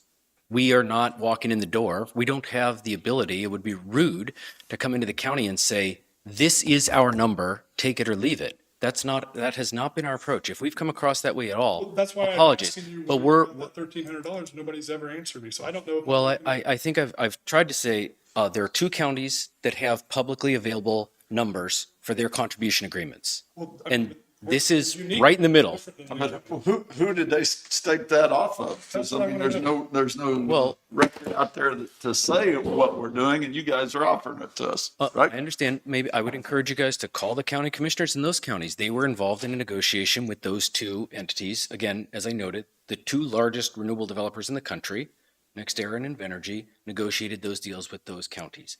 I strongly suspect, I have no idea what they did. I wasn't there. I strongly suspect that they wrestled with these issues just as you are. I mean, we're not defensive about the number. That the $1,300 number was just to be able to come in and talk about how a pilot, or in this case, it's called a contribution agreement, functions for the county. Well, can you That's give me all. Your professional opinion on what a out of the ordinary number would be? Would $5,000 a unit be? Well, clearly, yeah, I mean, clearly, if 1,500 was agreed to in the exact same utility area, again, I'm not the numbers guy, all right? So that's what I want to. But 5,000 would be 4x greater than 1,500, right? For the 3.7 times greater. So that's clearly outside of the round. But how do I know? Like that's what I'm saying is like I don't know if that's a good number or bad number. How do I know? You know, we're getting $1,300 and you're getting $13,000. I don't know. I mean, that's what I'm trying to ask you guys, and nobody will tell me. I understand. First of all, we can't have a conversation in a public meeting about the specific details I'm of not a asking specific you, I'm just project's. asking No, what the hang on. national Averages on where that equation come from. I mean, The I just don't understand. I can give you examples from states where it's much cheaper, and I can give you examples from states where it's much more expensive. Neither of those are as germane, in our opinion, as the ones that are in Kansas. I'm happy to come back again at a future date. I can't promise I'll have it by next Monday, but perhaps the following Monday with the range. But I'm going to tell you right now, the pilot payments in Hawaii, where they pay almost $1 a kilowatt hour for electricity, are going to be a whole lot higher than they are in Texas, where they pay almost nothing for power. They're just going to be totally different. So the reason we chose Kansas is because they were solar, they were cut in the last year, and they're neighboring counties. So that's why we chose those two examples. And they're the only two in the state. So that's why we chose them. So if you go through all the counties on southeast, right here on the Missouri line, every single county. They will be. They're going to build them. And Every county over here has stuff, has places to eat. They have McDonald's. They have industry. We have nothing. I understand. So Can I'm gonna push. I mean, that's just what I'm. It's okay. It's where I'm long term, and I don't want it to affect the citizens here. Yeah. And I actually want it to benefit. Yeah, I recognize I'm taking up a lot of your time and standing between you and lunch and down. I got till 5 o'clock. Let me lunch. I'll stand up here as long as you wish, but I want to make sure you hit this slide because they were questions that you guys asked in the last meeting, and then I'm happy to come back on the stuff. Commissioner Johnson, you asked about the initial 10-year exemption and whether there was a way to reset the clock on equipment. So I called Kansas Department of Revenue. So in the first 10 years, if there is a hailstorm or something like that that takes out solar panels and they are replaced, they would fall within only in the remaining 10 years. So like say it happens in year 7, those new pieces of equipment would not get a 10-year thing. They would just be dropped in to the existing 10 years. So the short answer is you cannot reset the clock under any circumstances on the whole 10-year exemption that Kansas grants to renewable projects on the real property taxes, full stop. So I think that's You can't with replacing your equipment at year 10 or anything. I mean, the 10 years it's a 10-year exemption for the start of the project. So that hopefully that's helpful to know. Okay. On the depreciation schedule, you had a follow-up question on the depreciation schedule. The overall property tax for a solar project is on the Kansas depreciation schedule for all real property, right? So there is on the depreciation schedule, if individual project components are replaced, they will probably need to be tracked with the assessor's office to reset their depreciation. So if a transformer were to be replaced in year 18, we would sit down with the assessor. We'd need to notify the assessor and say, this transformer needs to be replaced. We're going to replace it. And the new one would start at 100% and then be depreciated on a new schedule. The new one would not come in and as a new transformer be at year 19 on the depreciation schedule. So again, I hope that's helpful in answering. Who tracks that then? You're required by law to do that? Yeah, we work with the county assessor to establish all the component parts on the initial assessment, which under Kansas law. It's not a lot of time, isn't it? County then, once it's replaced, to make the adjustment. Yeah, I mean, it's like any piece of real property in the county. So at the end of the day, that's something that I think is important for you guys to understand, that there are individual components. The depreciation schedule doesn't, run forever. If you put in a big new thing, it goes back to 100%. So this could be a more time consuming for our appraisers to do what you're talking about to over the. I mean, tax assessment is a time-consuming activity. That's what I would say to that. I don't know that I had I listened to the thing 3 times. We've talked about the pilot stuff a lot. You had long-term property tax questions. Any other questions? I'm happy to keep going on the pilot. Did you ever decide what's the smallest farm that you could do? I asked you that question last. Josh told me it's 322. It's what we have proposed. Pardon me? It's what we have proposed. But as I noted last week, we proposed a project under the existing, or we have spec'd out. We have not formally proposed, but we have spec'd out a project based on the solar ordinance that passed back in June. And the P&Z committee process has seen a couple of significant changes. But I don't feel like that's relevant to you guys right now. I don't think that should have anything to do with you guys. I think we have regulations in place, and the only reason you guys know that is because you've been going to the meetings, right? I mean, as far as you guys need to know, we already have regulations that's been passed. We've already did the due process, and we've already went through it, and I appreciate that. and all that. So you decided off your size of your project after we set our regulations. Yeah, and so again, the setback distance change that many people here today would like to see be put into an updated ordinance. No, it hasn't happened. So it's irrelevant But to anything. And that's where we're trying to be respectful of this process that's going on, and we would assume that it would happen. I mean, a more pro project position would be to say, we don't think that anything's happening that's happening at the P&Z's ad hoc solar committee should move forward, and we're just going to plow ahead. But we're trying to be respectful, knowing that there are many voices in the county, and recognizing that that one in particular will cause the project size to change. To what degree, we don't know yet, because that process isn't over. So I'm not trying to evade your question, but that's a real thing for us, and we are trying to be respectful of this process. I just don't know how we're going to move forward, because I'll tell you, I'm not in favor of having this forum if we don't have the answers of what this can do for our county. Yeah. Even a rough draft, we can't put our county employees in there. That'll be a hanging for them. I mean, this group does a very good job. They will pack that building. So, maybe I take a slightly more optimistic view that at least the folks that I've had an opportunity to visit with have been really, while aggressive in their approach, considerate and thoughtful. So I'm hopeful that we can go into, if we end up having a conversation and not all the numbers are known, rational people can agree that not all the numbers are known because we've laid out why they're not yet known, but we know the rules of the game, but we don't know how the game is going to fully play out. We're not even close to an agreement of what it could be. If you'd like us to come in and sit down on that, we can come in and sit down on that. We can write up a contribution agreement tomorrow. Bring it back next week. But it would be premised on the existing siting ordinance, which a significant number of people in this room would like to see changed. Okay, but it hasn't yet. No, it hasn't.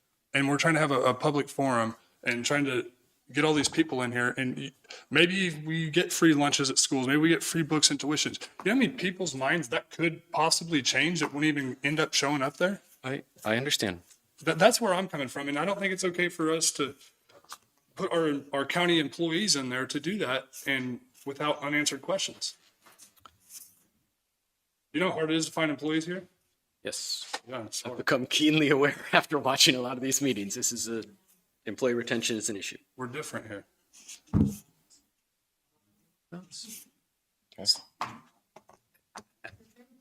I think on Wednesday, so just the last thing for context that I was thinking about in preparing to come up here was P&Z, the red line that came out for the work that's been done through the January 24th meeting. I had 15 changes. Obviously, none of them were in favor of the development. They were all 15 changes going the other way. I think we had 4 changes at the meeting that was on the interim one that's not the one that happened at the end of January. So it would have been about the 31st. There were 4 changes there, like the noise and the other stuff we talked about that evening. And then we have 4 more sections to go through, right? On Wednesday night. So there'll be another 4, 5, 6 changes going to be going on there. So the final total is going to be like 25-0. So the P&Z committee is going to have like 25 changes that are going to be more restrictive towards solar. And, you know, so that's Wednesday. I think we've got a site visit scheduled on Saturday, and then the following Saturday, E&Z said they'd take people out and look at the sites. I don't know if that's happening. We got to figure that out. And then what happens after those changes are complete is not totally clear to me, because you raise an extremely valid point, one that I agree with. It would be really helpful to know where we're going to land the plane so that we could give you firm numbers. We don't like, as a company, to come in and say, here's a projected 400,000 and have to walk it back to 350. That doesn't feel great. Well, it doesn't feel great us giving you regulations and then having to walk it back either. It's like I feel like that we all have to put in our time and effort. And I feel like that, I don't know, maybe she would never change her mind, but Emily, what if you told her you were able to give her all this stuff and then she just changed her mind, like, okay, I'm pro solar, and then she's not for it. You know, I don't know, but I you know, if the commission would like us to come in with a number and then we have to walk it back down the road, I'll take it back and we can work on that. Well, you'd be taking it back because we made the regulations more strict, right? Yeah. So that's on us. Understood. So is that Do what? Well, that's what I know. That's what I got to figure out where that number comes from. I don't know. Yeah. So let us think about it. Again, we'll be here on Wednesday. See you Wednesday. And we'll probably see you Saturday as well, and next Monday. So it's a continuing conversation, but I hope we can progress the conversation, to be quite honest. From going around on this, I hope we've gotten enough facts out. If we haven't, please contact me and let me know. Well, I think so the most don't have to important one rehash. is,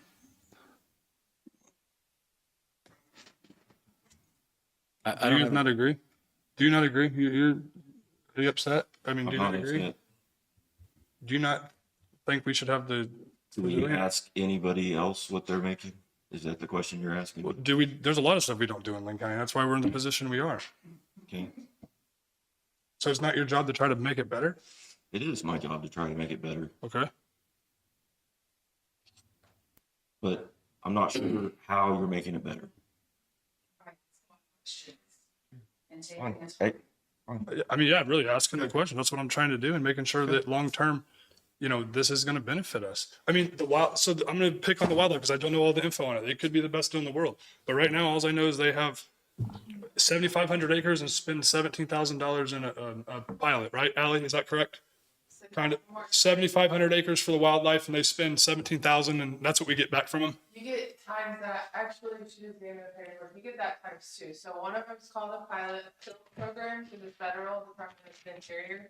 And the other one, through the Kansas Wildlife Park, they don't call it a pilot, it's just they pay the taxes, they pay the tax bill, but they're both.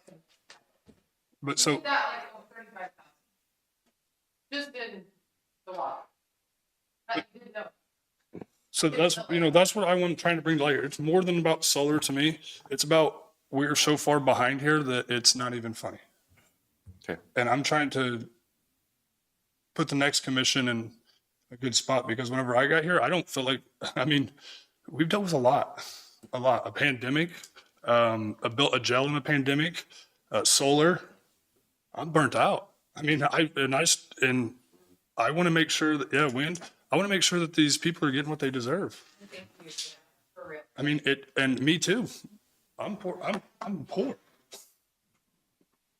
So I'm just pushing, and not to be hard or try to be difficult to deal with. I want what's best for everybody, and if it's right here in our backyard, I feel like that we should benefit of it.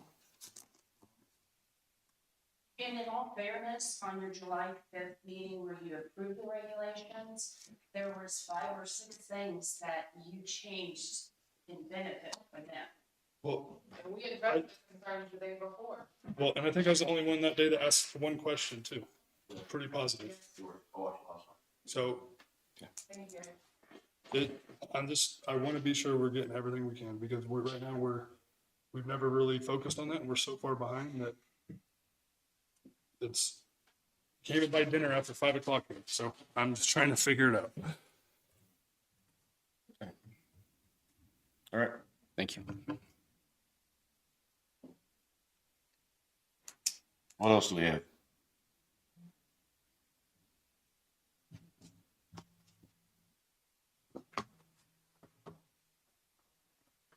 What about, our Zoom, our planning and zoning being able to use on the Zoom meetings? Have we decided anything on that? Were you able to reach out to, or no, it wasn't you, it was Darren. Is Darren here? David Fisher's gonna be gone all month, so we need to do it as soon as possible.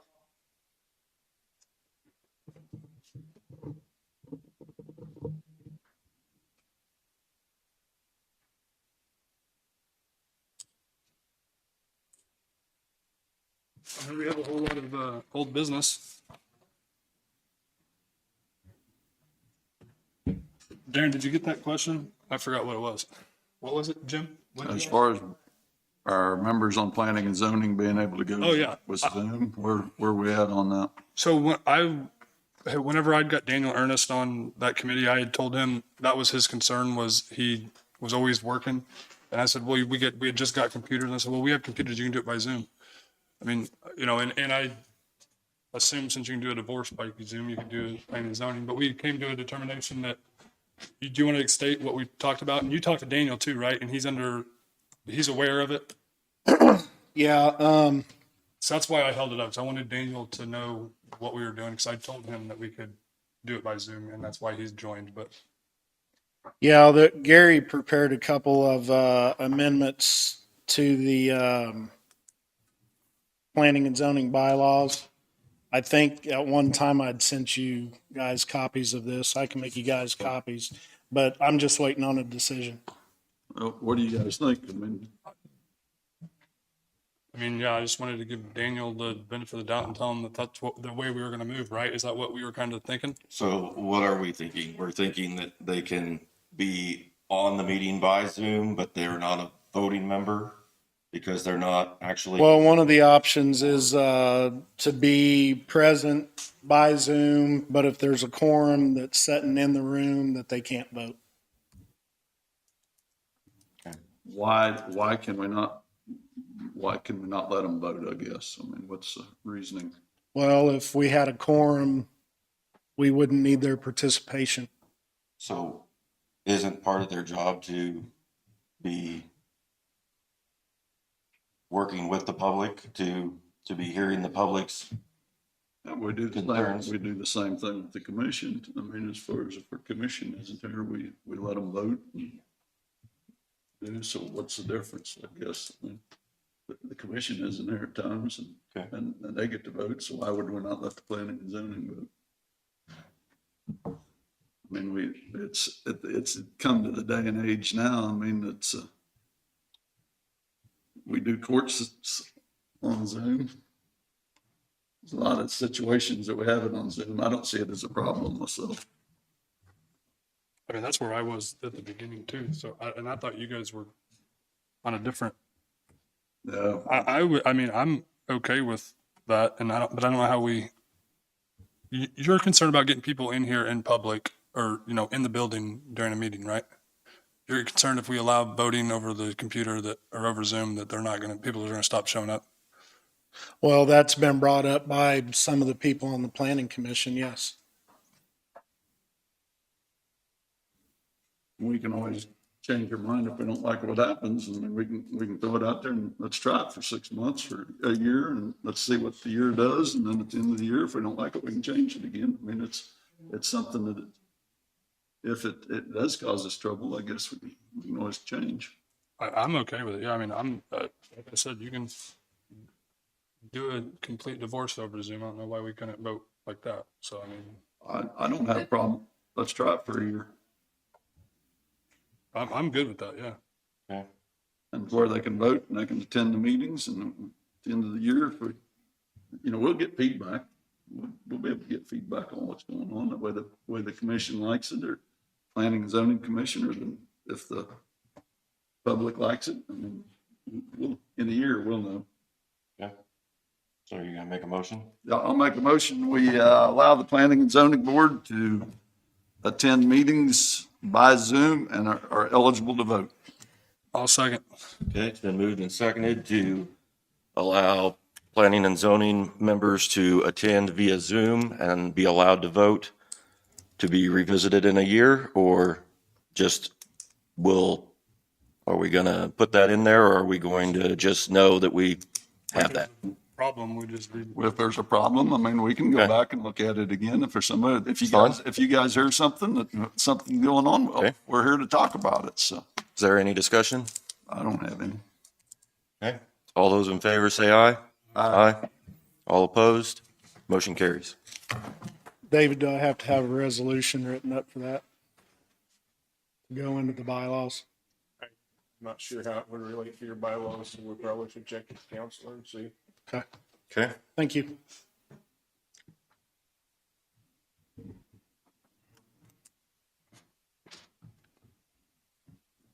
Anything else? Did we ever figure anything out about the electricity at the jail, Gold Jail?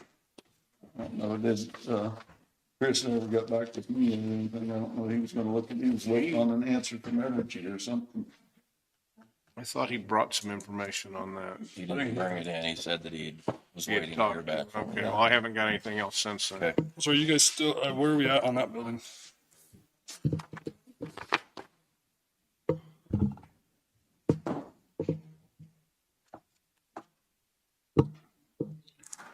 I still think it could be reused. I mean, we just had the same arguments over and over again. We just got charged $39,000 for 2 petition walls inside of a health department. I don't understand how we're going to, that's just my opinion though.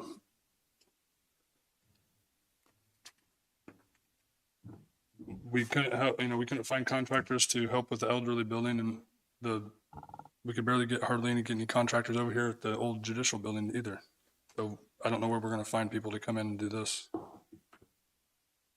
So right now it's just a mold growth site, I guess, but I don't know what we're doing over there. Spending money on electricity. My idea was to shut all the power and everything off from it, leave it sit there a while and see what the mold is in a year. It's not gonna cost us anything. If that's what it is, we run the test on it, let it sit there for a year and see what it looks like in a year. And wasn't the concern from Chris that it could be feeding something else besides that building? I think there is some that runs through there to another Thought we building. could do but away with it. That's what I thought. I It wasn't a believe so, problem. but I don't know what it would take to do that. That's a question for him. Okay.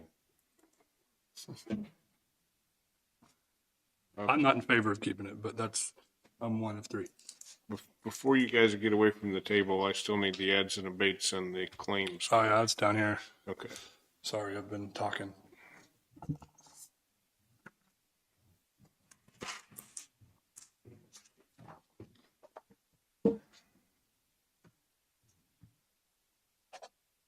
Can we add the fire commissioner discussion to next week? I think Jason said he was gonna be gone, right? Yes. Well.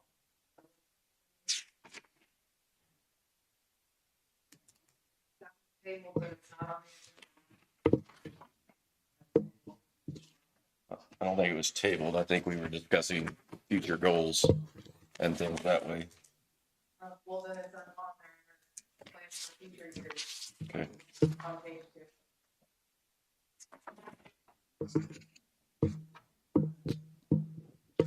All right.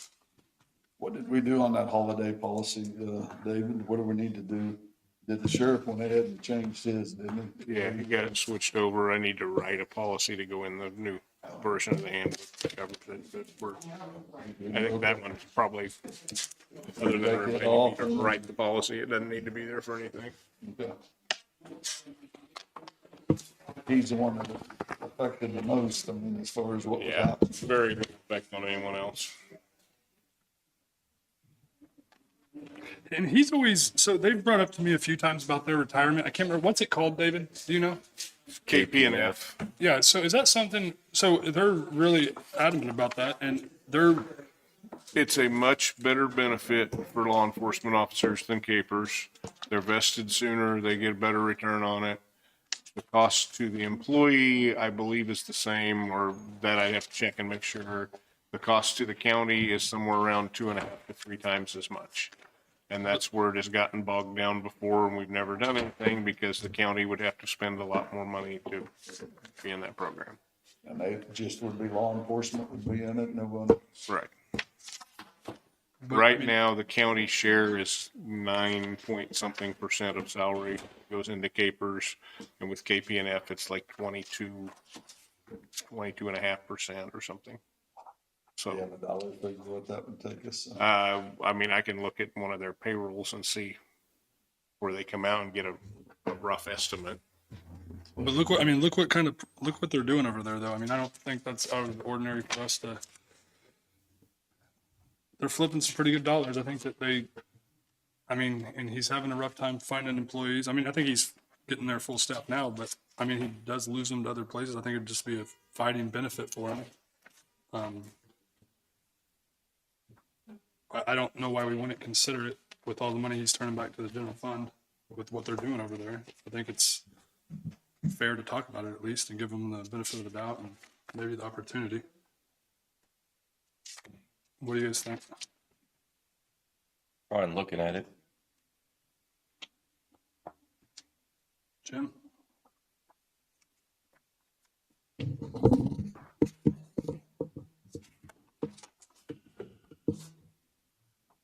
You already said he was fine looking at it, didn't you?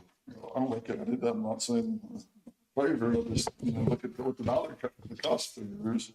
Okay, so here's just a real quick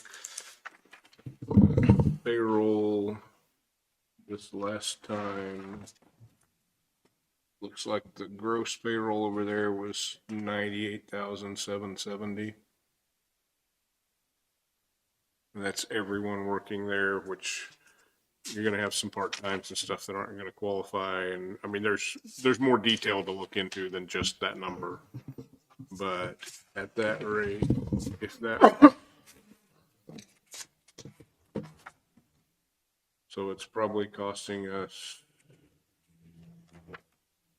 a little over 9,000 per payroll right now. For retirement? For them. And it would cost 22,500 roughly at KPNF rates if everyone there was on that, and they're not all gonna be on. And that's just for semi, every And So that's an increase of about 12.5 and payroll. we'd have to back fund, wouldn't we? I don't know. There's more details to look into. Just that alone, if you just look at their gross, that's in the neighborhood of 328,000 a year difference. Kevin's sending me messages, so he's not agreeing with something I'm talking about here. Come on over, Kevin.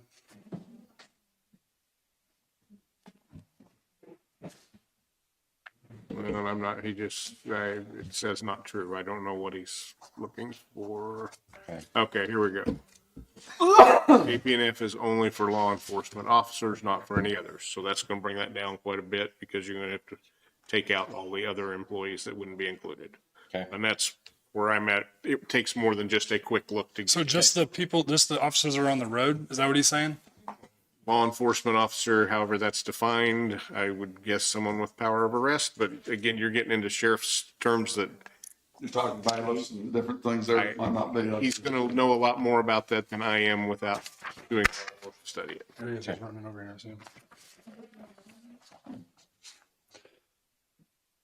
Now, we can get to that kind of detail, but that's not a quick, give you a number in 5 minutes kind of thing. I bet he has the number. He may have. I don't know, this is something to think about. Another thing that was brought up was I had some firefighter reach out to me that had a CDL, and he was wanting to know what, if we ever needed a fill-in man during like a day that somebody calls in, nobody else to run a grader, how would that fall on our insurance? And are they they're already considered a county employee, correct? It's gonna be a different work comp code, which is a different rate. You'd have to determine what you're paying that person if you call them in, so it could be a different rate of pay. It's not that it couldn't be done. Would it be beneficial to us to do something like that and allow that opportunity? Right now, firefighters are on so much a call, and then if it goes over 3 hours, they get some additional money. And it's a very low pay per hour at that point compared to what our employees are. It's probably a discussion Sean would need to be involved with and see if he's got a need for something like that. And where we would fit them on the scale if we did. I mean, there's, Would it be just kind of a part-time with no benefits then, I guess? I mean, but, if it was just a once in a while thing, it still wouldn't be no. enough to draw benefits. Right. Would that be beneficial to the road department? That would, factor in, we're looking at another round of hiring, trying to fill up as to where we're at, part-timers, and where I could piece that in. Probably a discussion that we could have in 2 weeks. Maybe I don't know. But I can search on the answer.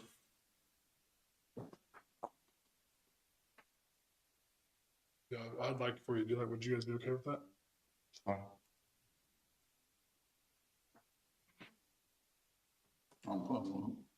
Okay.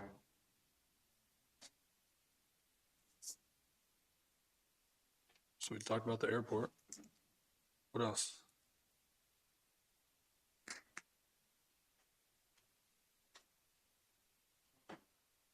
The policies we talked about, one of my goals was to talk about the policies. How would you guys want to do that? Do we start talking about budgets? Do we ask each department head to go through the policy and read, see how that pertains to them, or how? I think we'd want to do it outside of budgets. Don't you? I That way don't it's know. not muddy in the waters.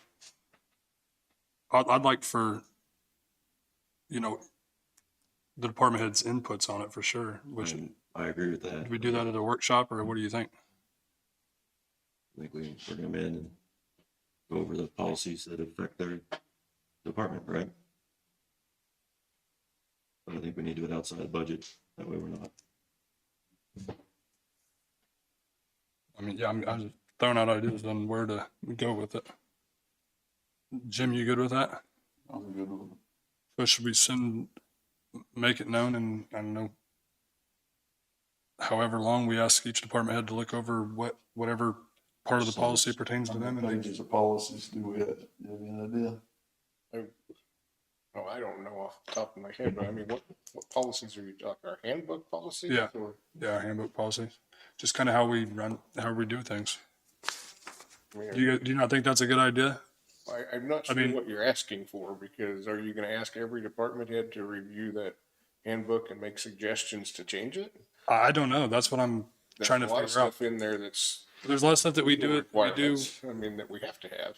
Well, I understand that, but there's stuff that we, per the policy, it's how the department heads are doing their job, and then we're calling them out because they're not doing their job, or they're doing it too much, or whatever. So I just want to be sure that we're on the same page. I don't know. I mean, I don't know where you would even start on that. I think, to me, it would be better if you guys looked at it and had some areas that you wanted department heads to look at and see if they had suggestions to improve. Can you drop it into SharePoint for us? Sure. Yeah. Yeah, we can look it over and see if there's something. that we Yeah, I want. mean, there's a whole lot of it that's just the legal language we have to have in there, and there may be a lot of people that don't like it, but we don't really have a choice about some of those things. Right. Okay.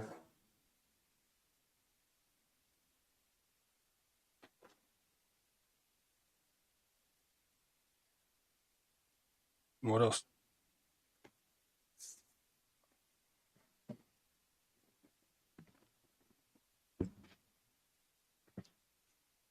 Okay. 2 weeks from now is President's Day, so we'll probably next week make a motion Make a to motion to move change that it to meeting. I just Tuesday. thought Jason's not gonna be here next week. I'll bring that while he's here. Sounds good. Okay, I'll make a motion that we adjourn. I'll second it. Moved and seconded to adjourn the meeting. All those in favor say aye. Aye. Meeting adjourned.